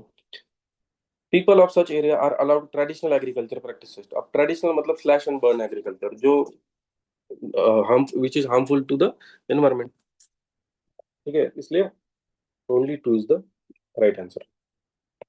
मोस्ट इंपॉर्टेंट थीम है वाइल्ड लाइफ प्रोटेक्शन एक्ट 1972, जिसमें डिफरेंट डिफरेंट टाइप्स के जो प्रोटेक्ट कंजर्वेशन एफर्ट्स इंडिया ने लिए हुए, नेशनल पार्क्स है, वाइल्ड लाइफ सेंचुरीज है, टाइगर रिजर्व है, इसके ऊपर कई बार क्वेश्चन आ चुका है। कंजर्वेशन रिजर्व गवर्नमेंट लैंड के ऊपर होता है, वेयर एज कम्युनिटी रिजर्व है it is on community land, and there is a committee of local community to manage that.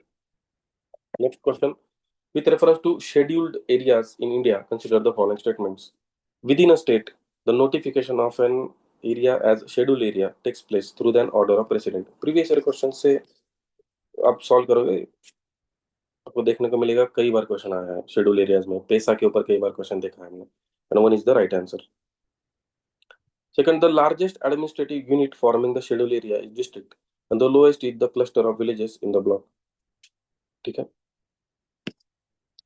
the chief minister of the concerned states are required to submit annual reports to the Union Home Ministry on the administration of the scheduled areas।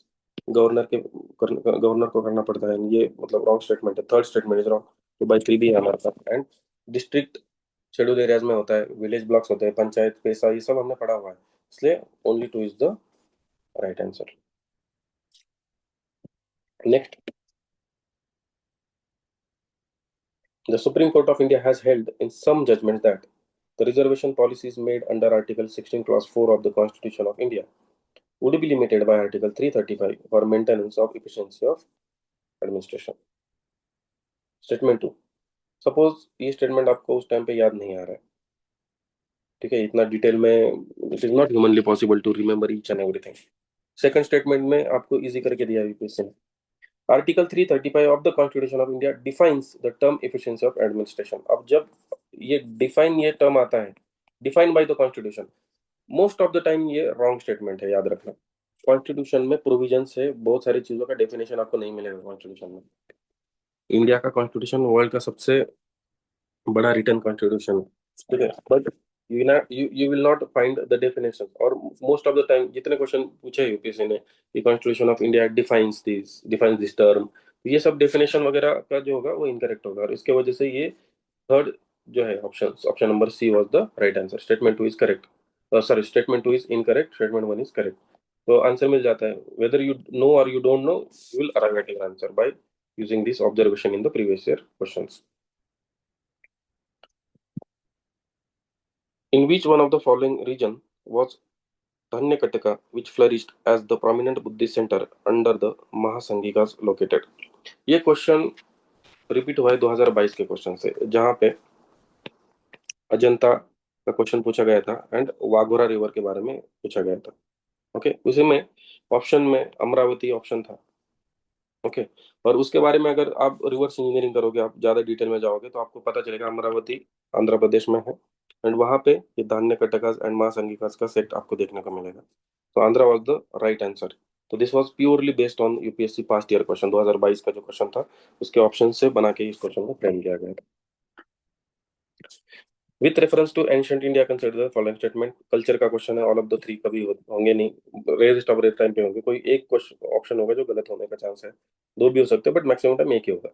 तो concept of stupa is Buddhist in origin. अब stupas के ऊपर जिसने मतलब previous question 11 के पहले के भी सॉल्व किए हैं, उसको ये क्वेश्चन रिपीट होते हुए दिखाई देगा। Concept of stupa was during Vedic period also, ठीक है, बुद्धिस्ट ओरिजिन नहीं है ये। So one is not correct. Stupa was generally repository of relics, ये तो पता है। Stupa was a votive and commemorative structure in Buddhist tradition, ये भी सही है। Generative, general informative statement, correlated statement and complementary to each other, 2 and 3. So only 2 is the right answer. Next, whenever you see ports in the option, port is a favorite theme. Okay, UPSC का favourite theme है। मुशीरी port के ऊपर UPSC ने question पूछा हुआ है, पंपार के ऊपर भी क्वेश्चन 2011 से पहले पूछा गया है। तो with reference to ancient South India, Korkai, Puhar and Muziris were well known as they were the ports.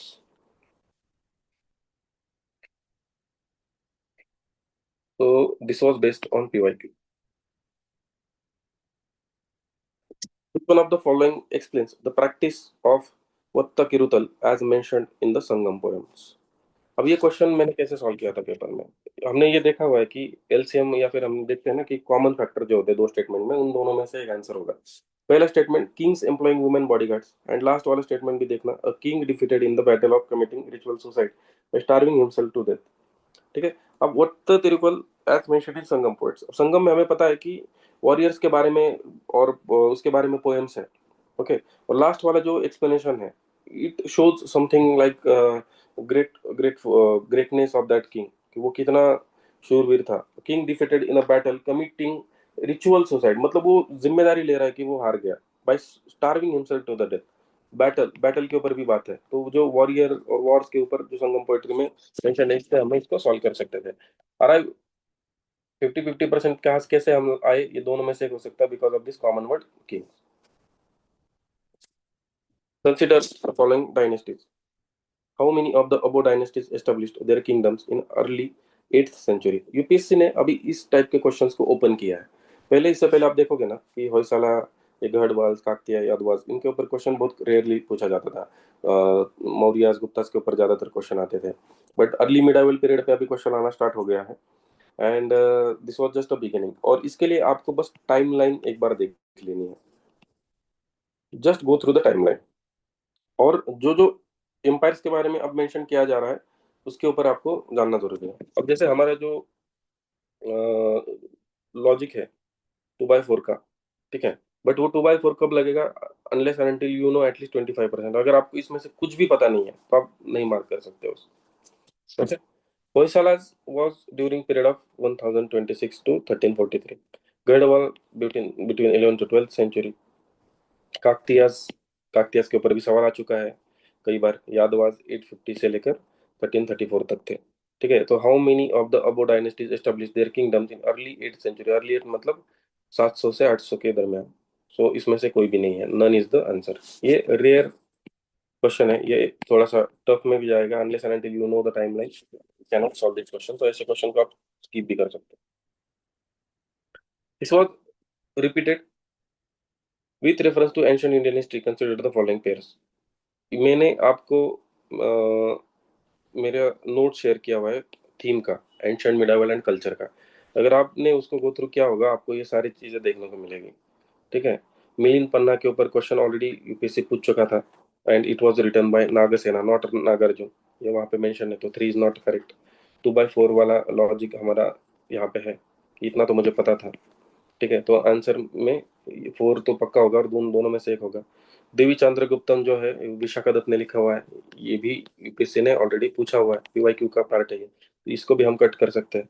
तो we can go with Hammir Mahakavya and नीति वाक्यमित्र। भले ही हमें पता नहीं है बट इन दोनों के साथ हम आराम से जा सकते थे। 50% तो इसमें आराम से एलिमिनेट हो सकता था because of the previous question knowledge.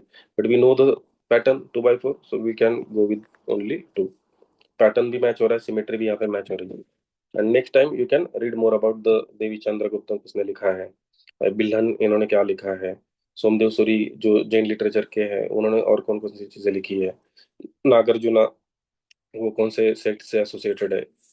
हो सकता है अगले साल उसके ऊपर क्वेश्चन है। Tolls are not only the property of animals and plant life, but also of rocks, running water, and many other natural objects not looked on alive as living by other religious sects. The above statement reflect one of the core beliefs of each one of the following. Very simple question, Jainism. Who among the following rulers of Vijayanagar Empire constructed a large dam across Tungabhadra? This was a repeated question and just remember मैंने जो बोला आपको कृष्ण देवराया देवराया जब आपको option में दिखेंगे आप उसको मार्क कर देना। ठीक है, अकबर, अशोक, देवराया, कृष्ण देवराया, अंडमान निकोबार। ठीक है, सम नॉर्थ ईस्टर्न स्टेट्स, कई बार ना सही होते हैं वो answer. Next, who among the following rulers of medieval Gujarat surrendered Diu to the Portuguese. Spectrum में क्लियरली दिया हुआ है। ठीक है, ये क्वेश्चन जो है आप स्पेक्ट्रम के पहले चैप्टर पढ़ोगे, इन्वेजन ऑफ यूरोपियंस। ठीक है, सबसे पहले पोर्तुगीज, डच, फिर इंग्लिश एंड देन फ्रेंच जो इंडिया में आए। ठीक है, और उनकी जो क्रोनोलॉजी है, ठीक है, उसको अगर आप ध्यान से पढ़ोगे उसमें बहादुर शाह का नाम मेंशन्ड है। ठीक है, तो आपको थोड़ा तो मेहनत करना पड़ेगा, आपको बेसिक स्टैटिक थोड़ा तो रिवाइज करना ही पड़ेगा। चार्टर एक्ट के नोट्स मैंने आपके साथ शेयर किए हुए हैं और हर साल एक क्वेश्चन होता है, ये भी मैंने आपको बताया। By which one of the following acts was governor general of Bengal designated as governor general of India. Simple question आपको पूछा गया है यहाँ पे 1833। Please go through my notes, मैंने ग्रुप पे शेयर किए हुए हैं। ठीक है, historical background of Indian constitution ऐसे नाम से वो नोट्स होगा और उसमें मैंने सारे चार्टर एक्ट्स 1773 से लेकर 1947 तक जितने भी एक्ट्स है उसको उसकी पूरी क्रोनोलॉजी लिखी हुई है। एंड वो कैबिनेट मिशन, क्रिप्स मिशन के बारे में वगैरह भी मैंने मेंशन किया हुआ है। कम से कम 2 क्वेश्चन वहां से बन जाते हैं। And please read the summary of spectrum before going to examination. Janani Suraksha Yojana के ऊपर 2013 में क्वेश्चन आया था। सोचो 2023 में फिर वो क्वेश्चन रिपीट हुआ। Consider the following statements in relation to Janani Suraksha Yojana. It is a safe motherhood intervention of the state health department. It is a central sector scheme. अगर आपने पेपर 2013 का सॉल्व किया होगा multiple time, उसको revise किया होगा तो आपको ये आ जाएगा। ठीक है, सेंट्रल गवर्नमेंट का स्कीम है। 1 is not correct. Objective AIIMS हमेशा सही होते हैं, ये भी हमने देखा हुआ है। फिर अब इतना तो पता चल गया। फिर 2/4 का भी लॉजिक हमारे पास है यहाँ पे। सो यहाँ पे पहला स्टेटमेंट को एलिमिनेट किया जा सकता है। Its objective is to reduce the maternal and neonatal mortality among poor pregnant women. Yes, it aims to promote institutional delivery. ये भी सही था और ये स्टेटमेंट हमने वहां पे पढ़े 2013 का पेपर सॉल्व करते time. Its objective includes providing public health facility to sick infants up to 1 year of the age. ये रिस्ट्रिक्टेड स्टेटमेंट है। रिस्ट्रिक्टेड स्टेटमेंट है, ठीक है, तो ये इसको हम एलिमिनेट कर सकते हैं बेस्ड ऑन दिस 2/4, क्योंकि थॉट प्रोसेस हमारी यही है कि 2/4 को अगर लगाना है तो कोई एक स्टेटमेंट हमें एलिमिनेट करना पड़ेगा, और उसमें कुछ तो ऐसी चीज ढूंढनी होगी, या तो वो एक्सट्रीम होगा, या तो निगेटिव स्टेटमेंट होगा, रिस्ट्रिक्टेड स्टेटमेंट होगा। ओके, तो fourth statement, even though objective is mention here, but infants up to 1 year of age, और इसके वजह से इसको एलिमिनेट किया जा सकता है, तो only 2 is the right answer. Even UPSC has given this as one answer. Next question, consider the following statement in the context of interventions being undertaken under anaemia मुक्त भारत। एनीमिया मुक्त भारत के बारे में अगर नहीं पढ़ा होगा तो ये क्वेश्चन टफ होगा, ठीक है। तो अगर हम दोनों क्वेश्चन में 2/4 लगा रहे हैं यहाँ पे, 51 में और 52 में, आप देखना आप नेट पॉजिटिव में चले जाओगे। However the question number 52 was very tough. It provides prophylactic calcium supplementation for preschool children, adolescents and pregnant women।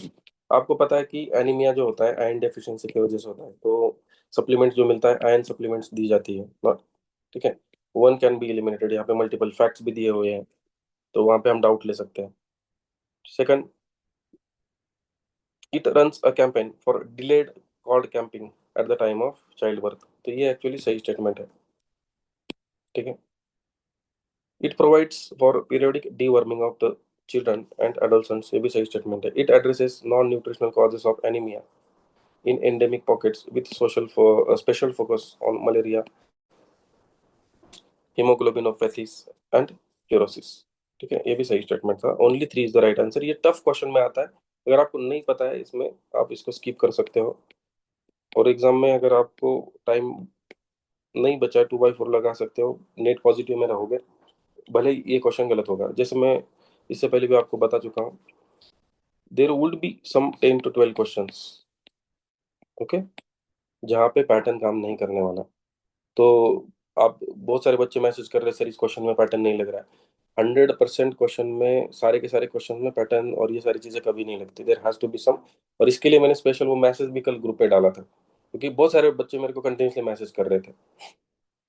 So you have to understand this, there are some this type of questions. Question number 53, consider the following statements. Carbon fibres are used in the manufacture of components used in automobiles and aircraft, application है, सही है। Carbon fibres के ऊपर भी question आ चुका है इससे पहले।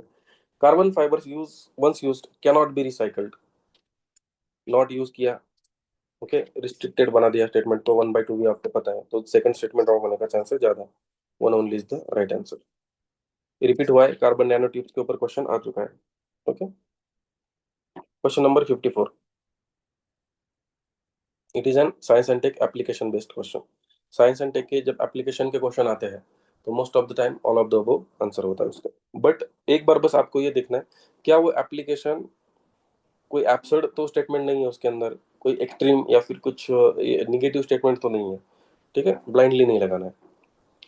Detection of car crash or collision which results in deployment of airbags almost instantaneously, detection of accidental free fall of the laptop towards the ground which result in the immediate turning off the hard drive, detection of the tilt of the smartphone which results in the rotation of the display between portrait and landscape mode, in how many of the above actions is the function of accelerometer is required। so इसका application है, सब में हो use किया जाता है, all of the above is the right answer। with reference to the role of biofilters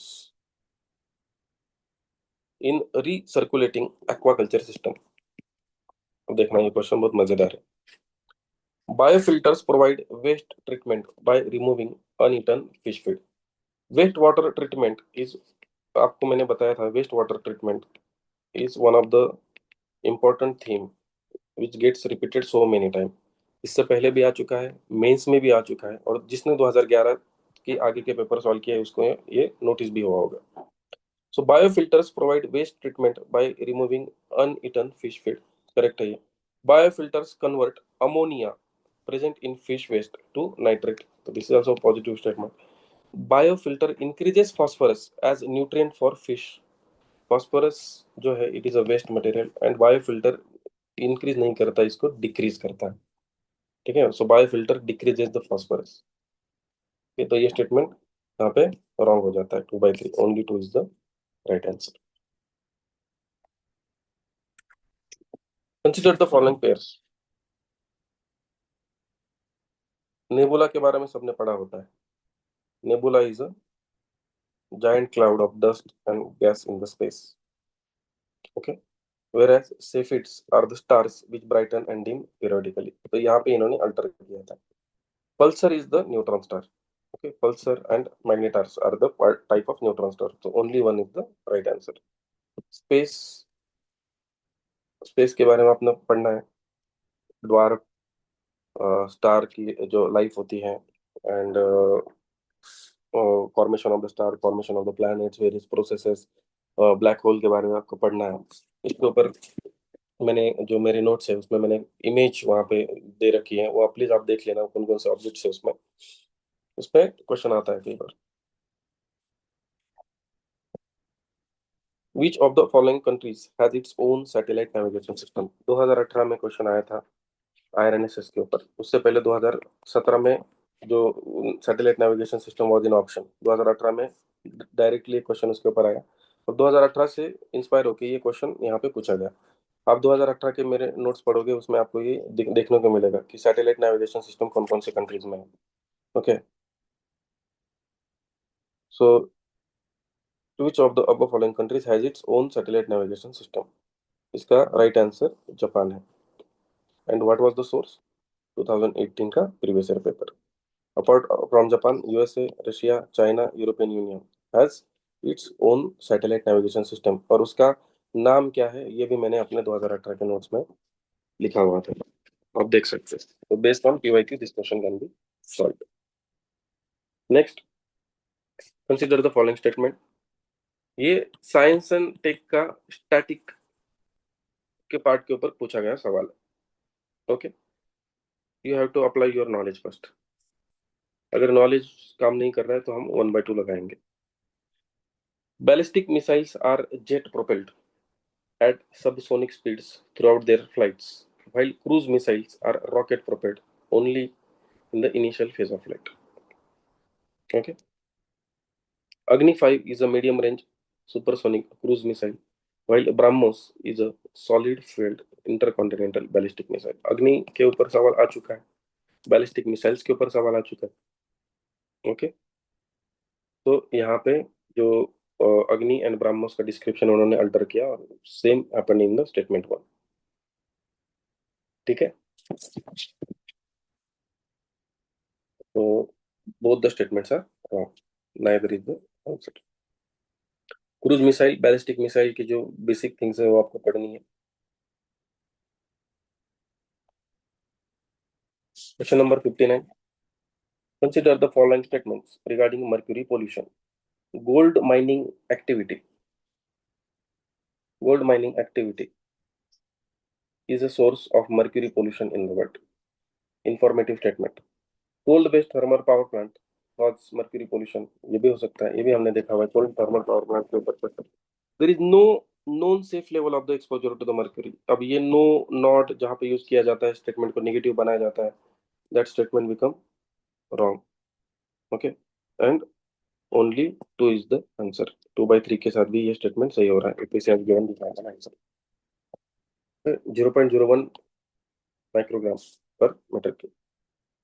next, with reference to green hydrogen, it can be used directly as a fuel for internal combustion. It can be blended with natural gas and used as a fuel for heat or power generation. It can be used in the hydrogen fuel cell to run the vehicles। Can be means possibility होता है। Okay, so science and tech application based question है। All of the above is the answer। This is current affair based question, places in news and mapping, world mapping। So consider the following countries। Ukraine was in news because of war going on in Ukraine, अभी भी वो news में है। तो इस साल जितने भी वॉर चल रहे हैं, जितने अफ्रीकन कंट्रीज में भी जो हॉटस्पॉट्स हैं, जो वॉर हो रहे हैं वहाँ पे, वो आपको देखना है, और उसकी मैपिंग, उसके सराउंडिंग जो एरियाज है वो आपको एक बार देख लेना है। कौन सी रिवर है, नेबरिंग कंट्रीज कौन सी, लैंडलॉक कंट्री कहीं पे है क्या, के ऊपर है ना। हर साल एक क्वेश्चन अभी रिसेंटली 2-3 साल से आना स्टार्ट हो गया है। So consider following: Bulgaria, Czech Republic, Hungary, Latvia, Lithuania, and Romania. How many of the above mentioned countries share a land border with Ukraine? तो इसमें Hungary and Romania is the right answer. Only two is the answer. ये current affair based knowledge based question था. Other than that Russia, Belarus, Hungary, Romania. Okay, these are the countries. Repeated theme from PYQ. So many time question has been asked on Earth's atmosphere. Okay. और हर साल लगभग मतलब on an average हर साल एक सवाल इस पे होता ही होता है. और कहाँ से पढ़ना है इसको? इसको पढ़ना है एनसीईआरटी से. ठीक है. ज्योग्राफी की जो एनसीईआरटी है उसमें आपको आंसर मिल जाएगा इसका. तो with reference to the earth atmosphere which one of the following statement is correct? The total amount of insolation received at the equator is रफली अबाउट 10 टाइम्स ऑफ दैट. ये नंबर दिया है यहाँ पे, इसके वजह से इसको किया जा सकता है. Infrared waves constitute roughly two-thirds of isolation. Infrared waves are largely absorbed by water vapor, or that's why water vapor are called as a blanket that is concentrated in the lower atmosphere. So this is the right statement, and it is clearly given in the NCERT, and so many times has been asked by EPSC. So C is the right answer. ये question भी देखना, ये भी repeated है. जो लोग बोलते हैं ना कि क्वेश्चन रिपीट नहीं हो रहा है या फिर थीम रिपीट नहीं हो रही है, देख लेना एक बार. Consider the following statements. The soil in tropical rain forest is rich in nutrient. यही हमने देखा हुआ है कि कई बार वहां पे जो जनरेट रीजनरेट नहीं होते फॉरेस्ट. क्यों? क्योंकि न्यूट्रिएंट रिच नहीं है. ये सेम क्वेश्चन है. ठीक है. तो यहाँ पे इसको हम सीधे सीधे इनकरेक्ट मान के मतलब सेकंड स्टेटमेंट पढ़ने का भी यहाँ पे जरूरत नहीं था. Okay. The high temperature and moisture of the tropical rain forest cause dead organic matter in the soil to decompose quickly. Okay. Nutrient rich नहीं है. So D is the right answer.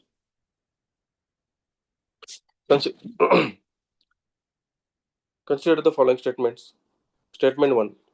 The temperature contrast between continents and ocean is greater during summer than in winter. ठीक है. सो ये alter किया गया है. Actually temperature contrast जो है आपको ये पता होगा, आपका बेसिक ज्योग्राफी में है कि लैंड जल्दी मतलब during summer and during winter. ठीक है. जो टेम्परेचर डिफरेंसेस है, वाटर जो है, वाटर की स्पेसिफिक हीट ज्यादा होती है. ठीक है. वाटर धीरे धीरे ठंडा होता है. लैंड जल्दी गर्म होता है, जल्दी ठंडा हो जाता है. ठीक है. तो टेम्परेचर कॉन्ट्रास्ट जो है वो विंटर में ज्यादा आपको देखने को मिलेगा because water is more like. ठीक है. तो statement one is wrong here.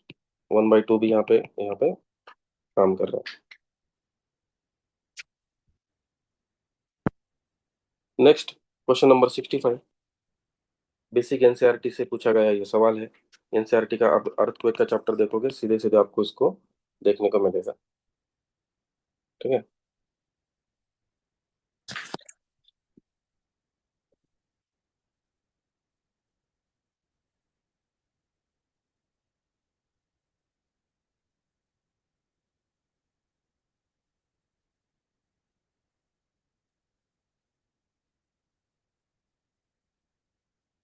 Question number 1. In a seismograph, P waves are recorded earlier than S waves. That is why they are called primary waves.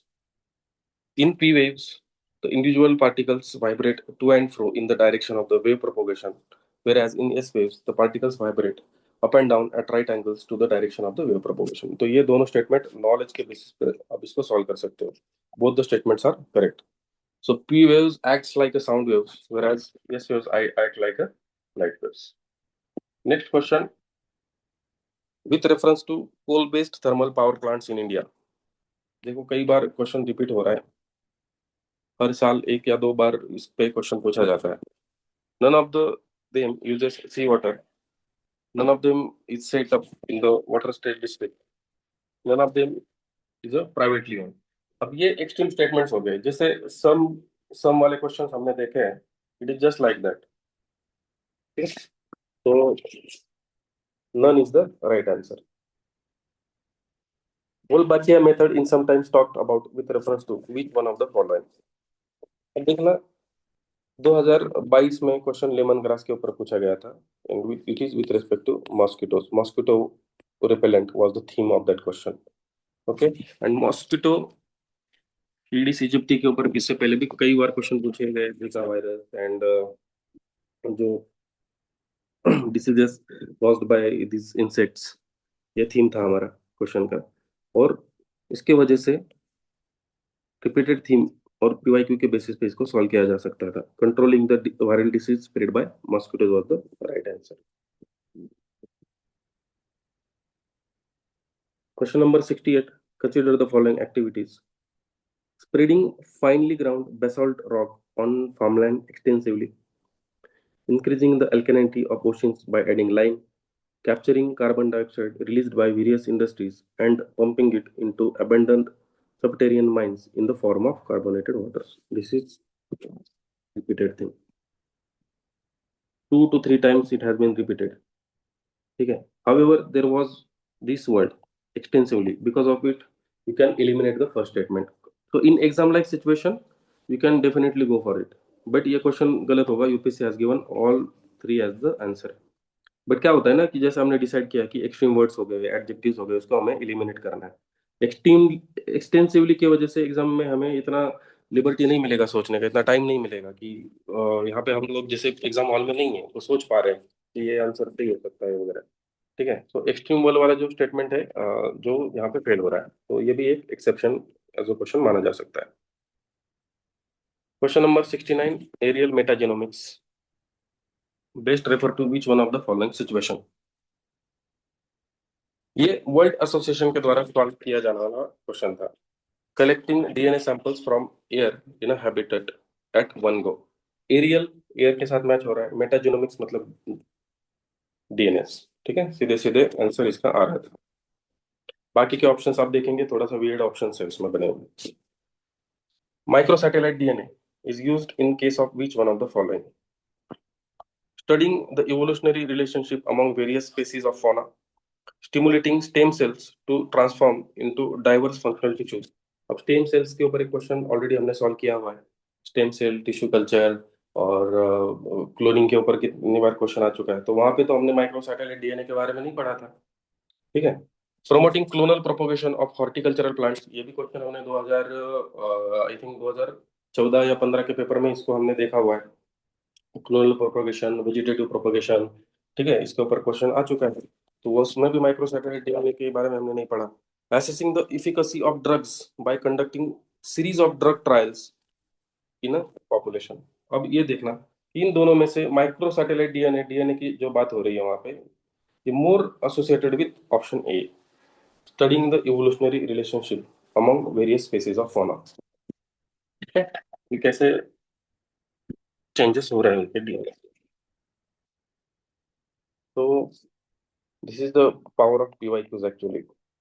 अगर PYQs को अच्छे से करोगे, एक question आपको लगेगा कि ये नोन एरिया से पूछा गया सवाल है, ये क्वेश्चन कहीं ना कहीं हमने देखा हुआ लगता है, हमें सॉल्व किया हुआ लगता है।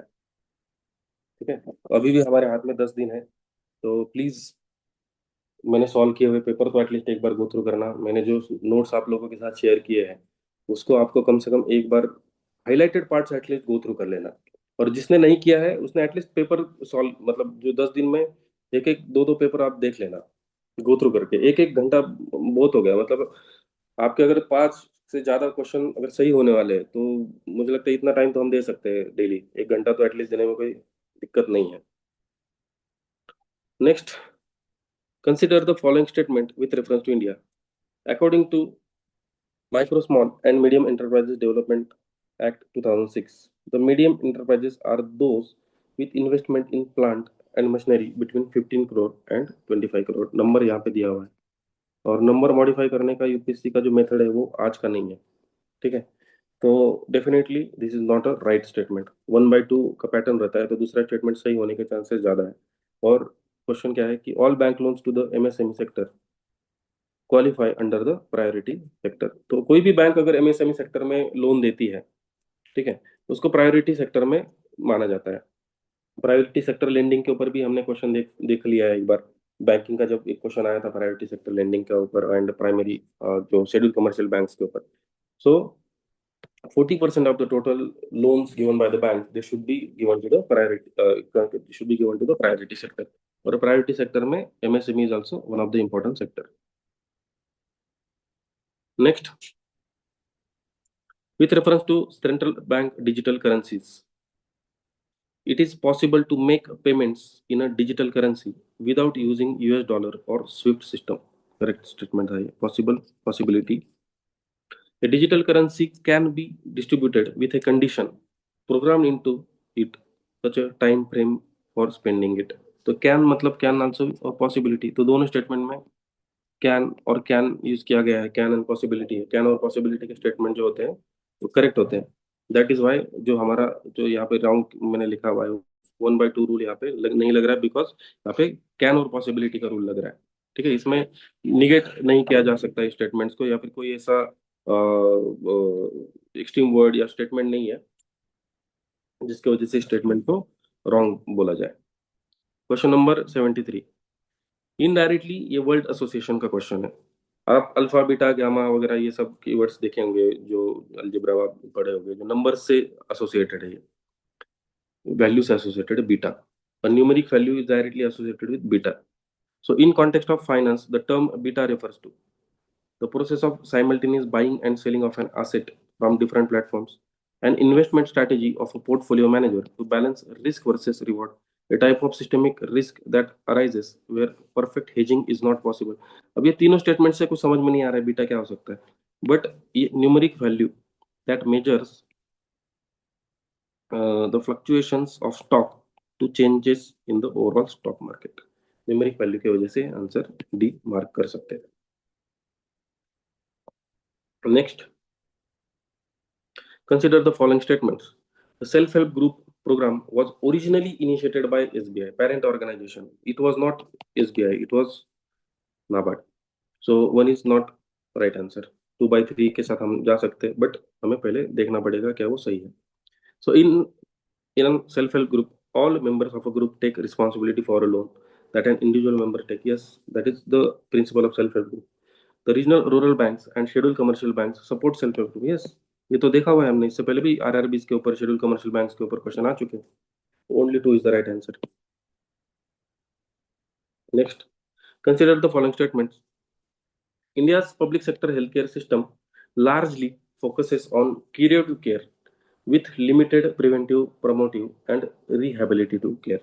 और हेल्थ सेक्टर के बारे में मेंस की प्रिपरेशन किसी ने की होगी, जीएस2 में हेल्थ का भी एक टॉपिक है, उसमें हम जब मेंस का आंसर लिखते हैं तो उसमें हमने ये रीजन भी दिया हुआ है कि क्यूरेटिव में हम ज्यादा फोकस करते हैं रादर देन प्रिवेंटिव। तो first statement is correct. Second statement individually हमें पढ़ना है, जैसे मेथोडोलॉजी मैंने आपको बताई स्टेटमेंट्स को सॉल्व करने की। इंडिविजुअली अलग अलग से स्टेटमेंट पढ़ो, फिर उसका रिलेशन क्या है वो देखेंगे। Second statement, under India's decentralised approach to health care delivery the states are primarily responsible for organising health services. ये भी सही स्टेटमेंट है, स्टेट्स 84% जो है जिम्मेदारी स्टेट्स के पास है, ये भी स्टेटमेंट सही है। अब दोनों को साथ में जोड़ो, क्या वो स्टेटमेंट एक दूसरे से कोरिलेट कर रहे हैं? दोनों अलग अलग स्टेटमेंट्स है। Public sector largely focuses on curative because health sector is decentralise, कितना इरिलेवेंस हो जा रहा है। तो दोनों स्टेटमेंट सही है, but 2 is not explaining the statement 1, that is why this statement is like option B is the correct. तो जब भी ऐसा क्वेश्चन आता है उसके बीच में बिकॉज लिखो, इंडिपेंडेंटली उसको पढ़ो एंड एक साथ पढ़ के फिर उसको सॉल्व करने की कोशिश करनी है हमें। This is the right way.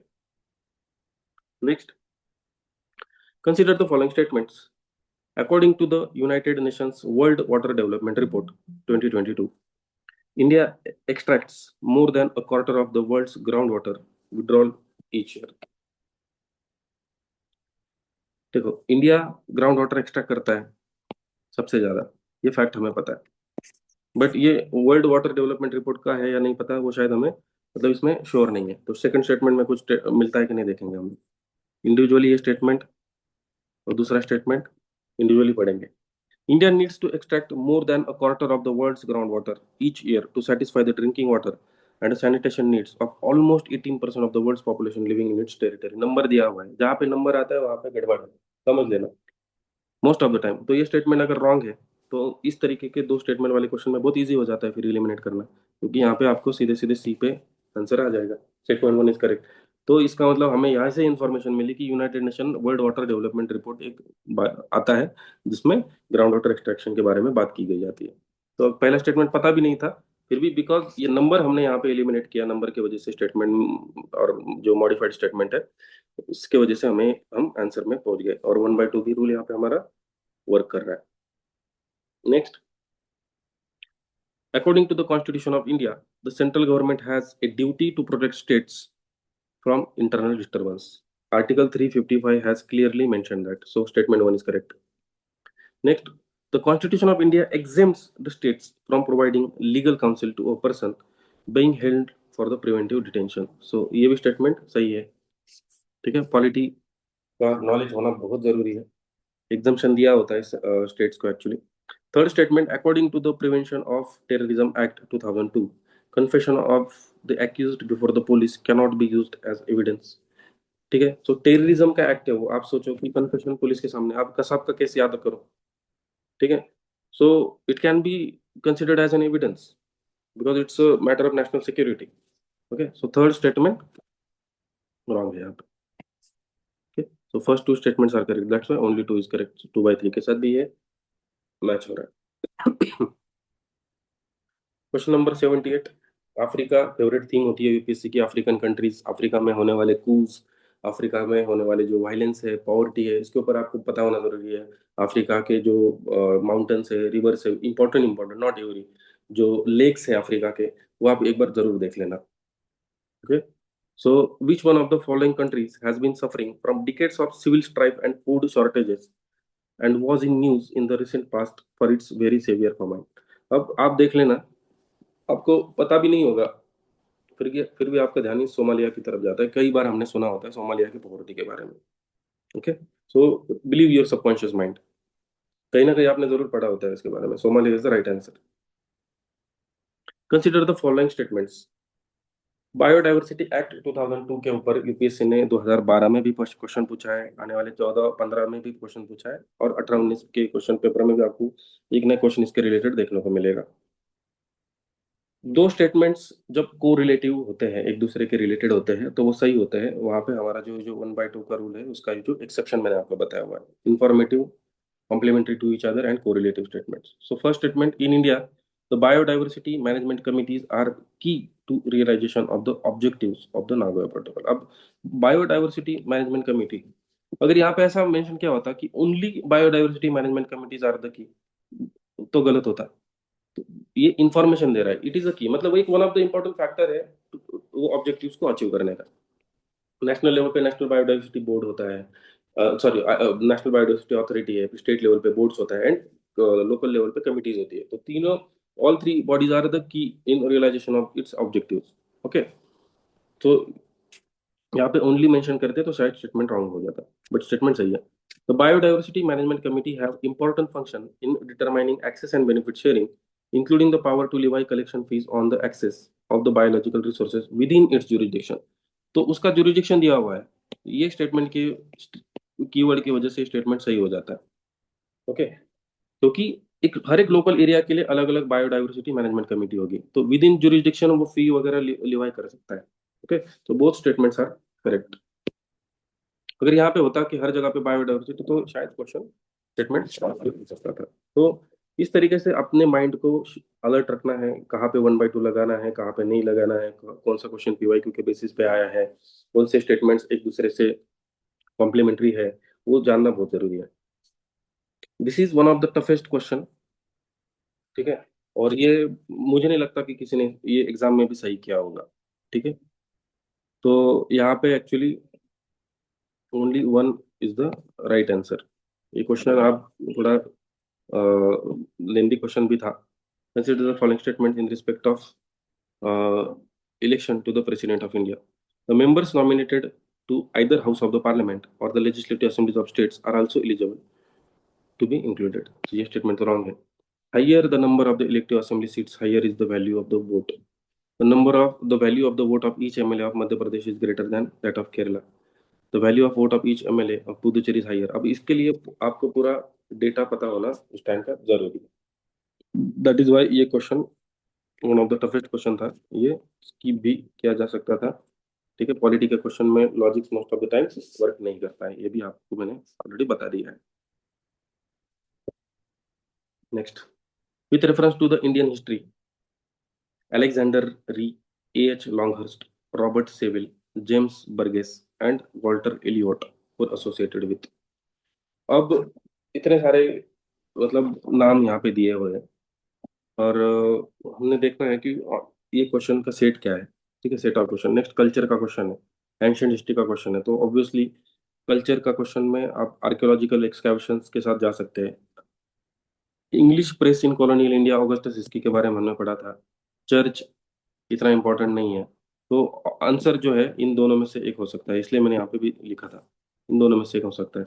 Construction of railways in colonial India and archaeological excavation. अब आप दोनों में से भी आप देखो कि आर्कियोलॉजी और रेलवे, इसमें यूपीएससी कौन सा क्वेश्चन पूछेगा। Because of the set of question, question is asked, next question is on culture, तो ये आर्कियोलॉजी जो है ये कल्चर से रिलेटेड ज्यादा है, सो ए के साथ हम जा सकते हैं इसमें। सो आपको पता भी नहीं होगा तो आप इसको सॉल्व कर सकते हो। Okay, archaeological excavation is the right answer. Consider the following pairs. This question, history का question, is based on previous year. Okay, Besnagar, it is also known as Vidisha. It is asked so many times in state PCS also and in previous UPSC questions before 2011 also. So it is a Buddhist site. So one is not correct. It is not a Shaivite cave. तो Bhaja is a Buddhist cave shrine and Sittanavasal is a Jain cave shrine. Caves के बारे में जो मैंने notes 2011 से 2013 के जो notes मैंने शेयर किए हुए, इसमें caves and rock cut architecture के बारे में डिटेल्ड इंफॉर्मेशन दी हुई है मैप के साथ। मतलब वहां पे आपको देखने को मिलेंगे कि इंडिया में कहाँ कहाँ पे केव्स है। ओके, वो जिसने भी पढ़ा होगा इससे उसको आंसर मिल जाएगा पीवाईक्यू से। Only two is the right answer and 2/3 भी यहाँ पे वर्क कर रहा है हमारा। Next, consider the following statement. ये क्वेश्चन हिस्ट्री का क्वेश्चन है। ठीक है, हिस्ट्री के इस क्वेश्चन को 7 अगस्त वाला जो डेट है ये रिपीटेड है, इसके ऊपर यूपीएससी ने क्वेश्चन पूछा हुआ है। मैंने हिस्ट्री के पीवाईक्यूज के नोट्स भी ग्रुप पे डाले हुए हैं, शेयर किए हुए हैं, उसमें भी आपको क्लियरली 2011 के पहले वाली जो क्वेश्चन की लिस्ट है उसमें ये 7 अगस्त का डेट आपको देखने को मिलेगा। It is associated with Swadeshi movement. Swadeshi movement का लॉन्च जो हुआ था 7 अगस्त को हुआ था। Okay, 7 August is declared as national handloom day. तो अगर आपको नहीं पता है सपोज, तो आप उसको इंटरलिंक कर सकते हो। तो 7 अगस्त को स्वदेशी मूवमेंट हुई थी, नेशनल हैंडलूम डे, स्वदेशी से एसोसिएटेड है। It was in 1905 that the Swadeshi movement was launched on the same day. तो ये तो सच है, सेकंड स्टेटमेंट इज करेक्ट। तो definitely the both the statements are correlated and complementary to each other. So both statement 1 and 2 are correct and statement 2 is the correct explanation for statement 1. अब यहाँ पे ये हो सकता है कि आपको नेशनल हैंडलूम डे पता नहीं है, या फिर आप 1/2 के साथ भी आप जा सकते हो, तो उसमें भी ज्यादा नुकसान आपका नहीं होने वाला है। ठीक है, यहाँ पे आप नेट पॉजिटिव में ही रहने वाले हैं। बट एक कॉमन सेंस आपको यूज करना है कि as PYQs has already been asked, we know the 7 August is a Swadeshi movement. So based on our knowledge, we have solved it. Consider the following statement in respect of national flag of India. अब ये question भी बहुत मजेदार था, क्योंकि यहाँ पे सीधे सीधे 3:2 तो करेक्ट था, एंड इसका कैलकुलेशन अगर आप करेंगे तो इसका रेशियो भी 3:2 निकलता है। तो एग्जामिनेशन में हम इसके साथ ही जाएंगे unless and until you know that ये जो डायमेंशन है ये है ही नहीं। तो ये one of the tough question में आएगा। ओके, सो एक्चुअल पेपर में, और मुझे इतना श्योर हूं मैं कि यहाँ पे भी कई लोगों ने इसको ही मार्क किया होगा। Actually answer is statement 1 is incorrect, क्योंकि ये वाला डायमेंशन जो है मेंशन ही नहीं है। सो डोंट वरी, अगर इसे 3-4 क्वेश्चन अगर गलत हो रहे हैं, you should use your common sense only, आप नेट प्रॉफिट में ही रहोगे। Consider the following statement in respect of constitution day. The Constitution Day is celebrated on 26th November every year to promote constitutional values among its citizens. First statement correct है. Let's read second. On 26 November 1949, the Constitution Assembly of India set up a drafting committee. गलत।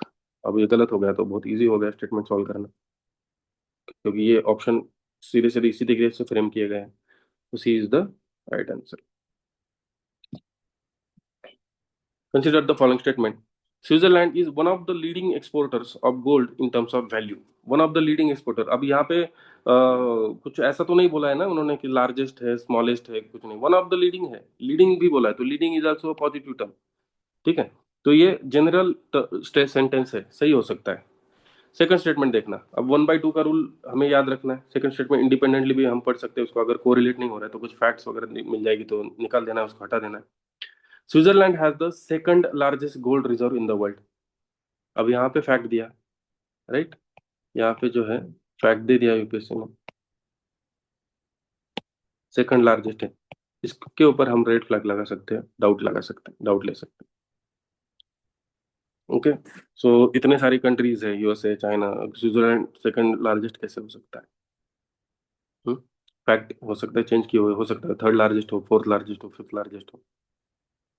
1/2 rule के साथ हमें जाना है। Statement 1 is correct, statement 2 is incorrect. अब आपको लगेगा कि ये कोरिलेट क्यों नहीं किया हमने, क्योंकि यहाँ पे फैक्ट दी है। बिकॉज लिखने के बाद भी शायद हो सकता है, बट स्विट्जरलैंड सेकंड लार्जेस्ट नहीं हो सकता। Consider the following statements. Recently, the United States of America and the European Union have launched the Trade and Technology Council। अब हमें नहीं पता होगा शायद ये, हमने नहीं पढ़ा है। चलो स्टार मार्क करो, आगे का स्टेटमेंट में कुछ मिलता है तो देखते हैं। ठीक है, हो सकता है मतलब, अब ये एक थीम याद रखना, यूरोपियन यूनियन आ गया है हमारे ऑप्शन में, और यूरोपियन यूनियन का मैंने बोला है आपको मोस्ट ऑफ द टाइम सही होता है, बट यहाँ पे यूएसए भी दिया है, तो यूएसए होगा नहीं होगा इसके बारे में हमें नहीं पता है। ओके, सो नेक्स्ट स्टेटमेंट से कुछ मिलता है तो देखते हैं, नहीं तो इस क्वेश्चन को स्किप किया जा सकता है। Next, the USA and the European Union claim that through this they are trying to bring technological progress and physical productivity under their control। ठीक है, टेक्नोलॉजिकल प्रोग्रेस और फिजिकल प्रोडक्टिविटी उनके कंट्रोल में जाएगा सब। आप सोचो, ये एक्सट्रीम स्टेटमेंट नहीं लग रहा है, थोड़ा सा वियर्ड सा स्टेटमेंट? तो मैं तो पक्का चांस लूंगा यहाँ पे इसको हटाने का, और ये अगर मैं हटा देता हूँ तो मेरे पास एक ही चॉइस है, C. Statement 1 is correct whether I know or I don't know. सीधे सीधे सी आंसर आ जाता है, कॉमन सेंस यूज करके, वेदर यू नो और यू डोंट नो। 1/2 के साथ भी ये मैच कर रहा है, right. So you should take the risk in the examination hall. Question number 88, consider the following statements. India accounts for 3.2% of the global exports of the goods. आंकड़ा दिया, number आया यहाँ पे। नंबर के बारे में कॉन्फिडेंट रहना, नंबर चेंज होता है कई बार। अगर ये स्टेटमेंट रॉन्ग है तो सीधे सीधे स्टेटमेंट 1 इज इनकरेक्ट, और सीधे तुम्हारा आंसर आ जाएगा यहाँ पे। सेकंड स्टेटमेंट पढ़ते हैं, कुछ है क्या इसमें, कैसे क्यों सही है? Many local companies and some foreign companies operating in India have taken advantage of India's PLI scheme. Yes, many मतलब सपोज कितनी सारी कंपनीज है, उसमें से 100, 500, कितने भी कंपनी में फायदा लिया होगा, तो एग्जैक्ट डेटा नहीं दिया हुआ है, एक जनरल स्टेटमेंट है, सही हो सकता है, राइट। तो you should think like this. Question number 89, tough question है ये। ठीक है, ये इस टाइप के क्वेश्चन को हम स्किप कर सकते हैं क्योंकि नहीं पता है हमें। यूरोपियन यूनियन सेकंड टाइम आया है यहाँ पे। ठीक है, अब देखना, इतना तो पता है हमें कि 50-50% में जाएंगे हम लोग, तो ऑल और नन को तो हम मतलब चॉइस हमारा नहीं रहेगा, प्राइमरी चॉइस हमारा नहीं होगा। या तो ओनली 2 मार्क करेंगे, नहीं तो ओनली 1 मार्क करेंगे 2/3 के रूल के हिसाब से। बट हमें एटलीस्ट 25% इसके बारे में पता होना जरूरी है। अगर नहीं पता है तो इसको स्किप करो। The stability and growth pact of European Union is a treaty that limits the level of the budgetary deficit and of the countries of the European Union. Second, makes the countries of the European Union to share their infrastructure facilities, enable the countries of the European Union to share their technologies। ये दो चीजें जो है, ये already इसके लिए अलग से पैक्ट हो चुका था यूरोपियन यूनियन में। ठीक है, बट एग्जाम में इस क्वेश्चन को मैंने स्किप किया था क्योंकि मुझे श्योर नहीं था मैं कि ये क्या है, अभी लेटेस्ट है या क्या है। सो इसका राइट आंसर यूपीएससी ने ओनली 1 दिया हुआ है। Okay, question number 90, recently all the countries of United Nations have adopted the first ever compact for international migration, the Global Compact for Safe, Orderly and Regular Migration, GCM। All the countries, सब countries का international migration के ऊपर consent हो सकता है क्या? Just ask yourself. Extreme statement हटा दीजिए इसको। The objectives and the commitments stated in the GCM are binding. Binding कुछ नहीं होता है यहाँ पे। यहाँ पे आप सोचो कि आप नॉर्थ कोरिया या फिर चाइना के ऊपर कुछ बाइंडिंग रेगुलेशंस लगा सकते हो माइग्रेशन के रिलेटेड, इवन ऑन इंडिया। हटा देना इसको, एक्सट्रीम स्टेटमेंट हो गया। The GCM addresses internal migration or internally displaced people also in objectives and commitments. आप सोचो कि इंटरनल माइग्रेशन की यहाँ पे बात हो रही है, मतलब विद इन इंडिया एक स्टेट से दूसरे स्टेट में लोग माइग्रेट कर रहे हैं विद इन इंडिया। ये क्या इंटरनेशनल लेवल पे डिस्कस करने वाली बात है क्या? Internal migration or internally displace people क्यों? वो इंटरनेशनली माइग्रेशन अगर कुछ हो रहा है तो उसके ऊपर वो चर्चा होगी। अगर इंडिया से माइग्रेट करके कोई और कंट्री में जा रहा है, किसी और कंट्री से माइग्रेट करके इंडिया में आ रहा है, तो उसको रेगुलेट करने का काम करेंगे। विद इन कंट्री नहीं करना है ना, नहीं तो फिर सोवरेनिटी स्टेट पे लग जाएगी। तो ये स्टेटमेंट भी यहाँ पे एक्सट्रीम है, तो इसकी वजह से none is the right answer. This is how you should think in the examination hall. With reference to home guards, consider the following statement. Home guards are raised under the Home Guards Act and the rules of the central government. अब आपने देखा होगा, home guard जो है वो state government के under होते हैं। ठीक है, हर चीज पढ़ने की नहीं होती है, कुछ कुछ चीजें ऑब्जर्वेशन की होती है। होम गार्ड्स हमने स्टेट्स में देखा हुआ है। ठीक है, 2/3 का रूल हमारे पास है यहाँ पे। और home guards one definitely eliminate हो जाएगा, यहाँ पे बचेंगे ऑप्शन नंबर 2 और 3। और उसमें देखते हैं जेनरिक स्टेटमेंट है क्या है, एप्लीकेशन है। The role of the home guard is to serve as an auxiliary force, additional force to the police in the maintenance of the internal security। हमने देखा है कई बार जब लॉ एंड ऑर्डर की सिचुएशन होती है, पुलिस के साथ होम गार्ड्स भी खड़े होते हैं। तो second statement is right. To prevent infiltration on the international border or coastal areas, the border wing home guards battalion have been raised in some state। अब some है यहाँ पे, तो हो सकता है कुछ कुछ स्टेट में किया भी होगा। तो 2 and 3 is the right answer. Only 2 भी करेक्ट हो गया, 2 and 3 भी आ गया, सम भी आ गया। अब बताओ, कुछ लोग बोल रहे थे कि यहाँ पे लॉजिक नहीं काम कर रहे, 2023 में रिफॉर्म आ गया, यूपीएससी ने ये किया वो किया, कुछ चेंजेस नहीं किए। थोड़ा सा लैंग्वेज क्वेश्चन का चेंज हुआ था, आप डर गए। ये सेम अप्लाई हो रहा है 2024 में भी, 2025 में भी। बस आपको यहाँ पे भरोसा रखना है। जिन लोगों ने 11 के बाद के पेपर सॉल्व किए हैं, मैं आपको भरोसा दे रहा हूँ कि उनको ये पेपर इजी लगेगा। 92। With reference to India consider the following pairs, actions and the act under which it is covered. Unauthorised wearing of police military uniform. अब यूनिफॉर्म का ऑफिशियल सीक्रेट से क्या संबंध है, आप बताइए, कॉमन सेंस लगाइए। नहीं पढ़ा होता ये किसी ने, ठीक है, पक्का नहीं पढ़ा होता, बट ये यूनिफॉर्म की बात चल रही है यहाँ पे। और official secrets, not possible. Official secrets with respect to some data and all, knowingly misleading or otherwise interfering with the police officer or military officer when engaged in their duties, celebratory gunfire which can endanger the personal safety of others, the arms and amendment। So these two statements are correct, only 2 is the right answer। और वैसे भी 2/3 के साथ हम अगर जाते हैं, हम नेट पॉजिटिव में जाएंगे। 2023 का पेपर लगाने के बाद आप देखना कितने 2/3 सही लग गए, कितने गलत हो गए, और उसका टोटल करना, एवरेज निकालना कितना नेट पॉजिटिव हो गया। और कट ऑफ देखना 75 या 78 समथिंग कट ऑफ था, और आपका कितना नंबर आ रहा है इसमें। आप बस कॉमन सेंस के साथ पेपर लगा के देखना, आई एम डैम श्योर कि जो जो लगाएगा 110 प्लस ही नंबर आएंगे। ठीक है, अलर्ट हो गया। Question number 93, consider the following pairs, current affairs places in news. इसका ये क्वेश्चन हर साल आता है, इस बार भी आने वाला है, तो आप प्लीज प्लेसेस इन न्यूज का एक वीडियो जाने से पहले देख लेना। Regions often mentioned in the news, north Kivu and Ituri, Nagorno Karabakh. ये रीजन न्यूज में था because of the war between Armenia and Azerbaijan. Okay, ये चोरी लग गई, तो डेफिनेटली ये दो तो चलेगा। खेरसान एंड जपोरजिया, ये यहाँ पे यूक्रेन में ये जगह है, यहाँ पे सबसे बड़ा, यूरोप का जो सबसे बड़ा न्यूक्लियर पावर प्लांट है। तो definitely none is the answer. ठीक है, तो बस आपको दो ही चीजें पता होती, फिर भी आप इसको लगा पाते कि नागोर्नो कराबाख ये न्यूज में था, आर्मेनिया अजरबैजान के वॉर की वजह से, इतने वजह से हम फर्स्ट और सेकंड को एलिमिनेट कर सकते हैं। एंड जपोरजिया आपको पता होगा, तो इसराइल और लेबनान का कोई संबंध ही नहीं है। तो इस बार आप इसराइल न्यूज में इसराइल की प्लेसेस न्यूज देख लेना, मोजाम्बिक का जो इंसर्जेंसी चल रहा था उसके ऊपर थोड़ा सा पढ़ लेना। Okay, next, consider the following statements. Israel has established diplomatic relation with some Arab state। some के वजह से स्टेटमेंट सही होते हैं।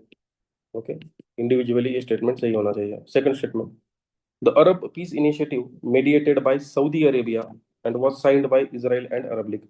अब देखना यहाँ पे फैक्ट मॉडिफाई किया, it was not mediated by Saudi Arabia but USA. Second statement wrong, तो statement 1 is correct but statement 2 is incorrect. Okay, fact modify करता है यूपीएससी, याद रखना।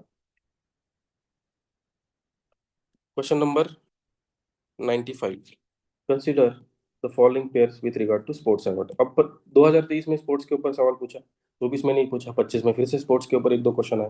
तो स्पोर्ट्स भी इंपॉर्टेंट एक थीम बन गया है, एक दो क्वेश्चन उस पर आते हैं, बट डुएबल होते हैं। चार ऑप्शंस दिए थे, हमें पता है 2x4 होता है। चार ऑप्शंस में हमने सिमेट्री वाला भी देखा हुआ है।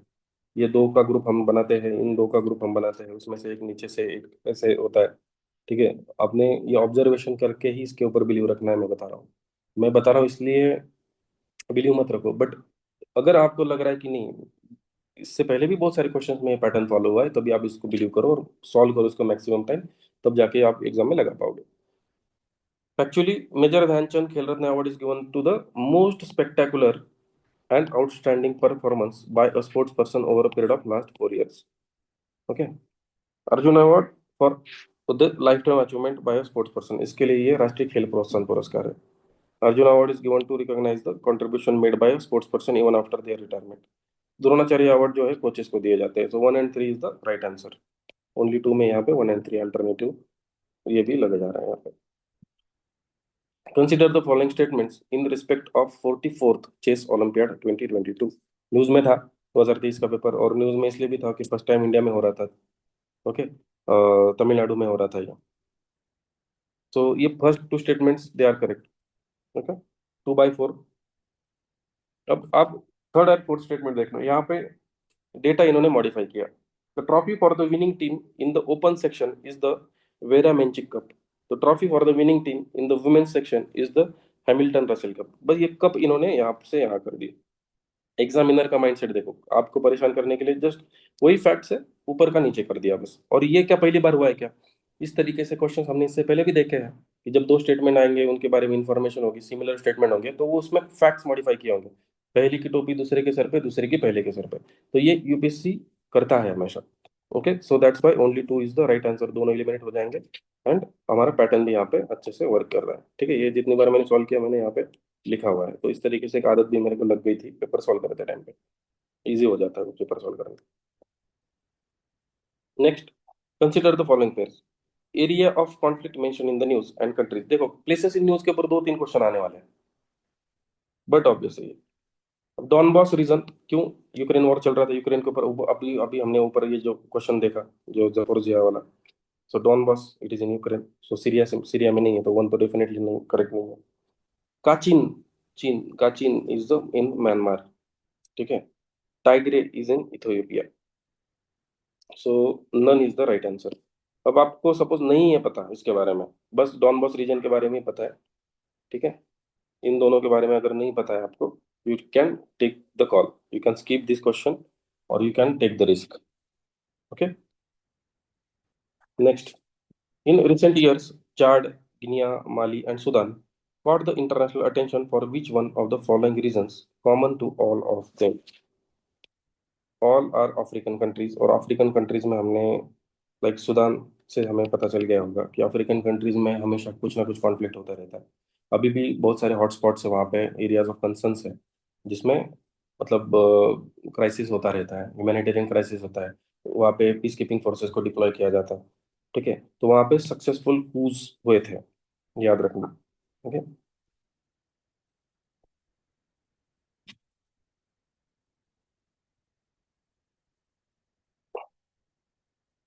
Next, consider the following heavy industries: fertilizer plant, oil refineries, and steel plant.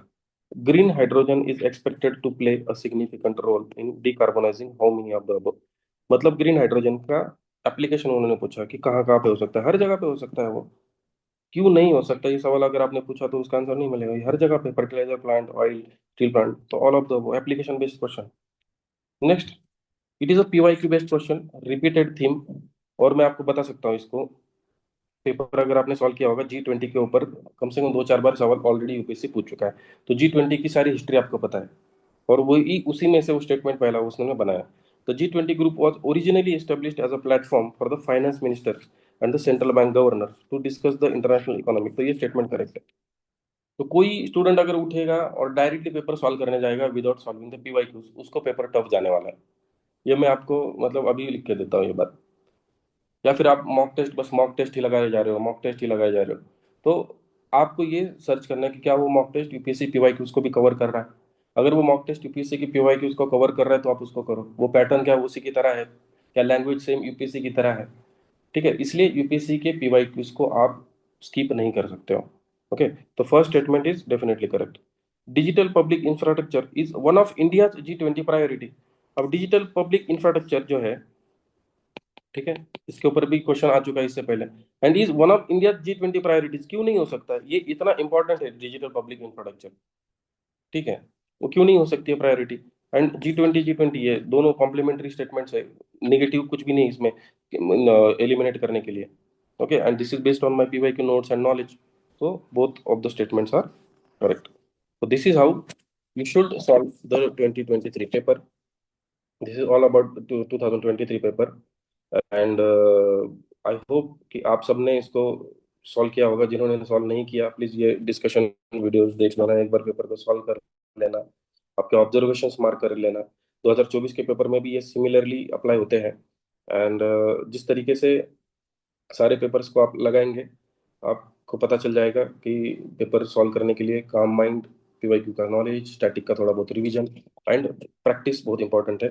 इससे आप कट ऑफ 110 प्लस लेके जा सकते हैं। इवन फॉरेस्ट का भी कट ऑफ आपका क्लियर हो सकता है, बस आपको थोड़ी सी हिम्मत करने की आप इसमें ज़रूरत है। तो ये आज का पेपर था 2023 का। 2024 का भी पेपर में इसी तरीके से डिस्कस करके, जो लोग डिस्कशन नहीं अटेंड कर पाते वो यूट्यूब पे उसको देख सकते हैं, ठीक है। So thank you very much for joining, and let's meet again for 2024 paper discussion.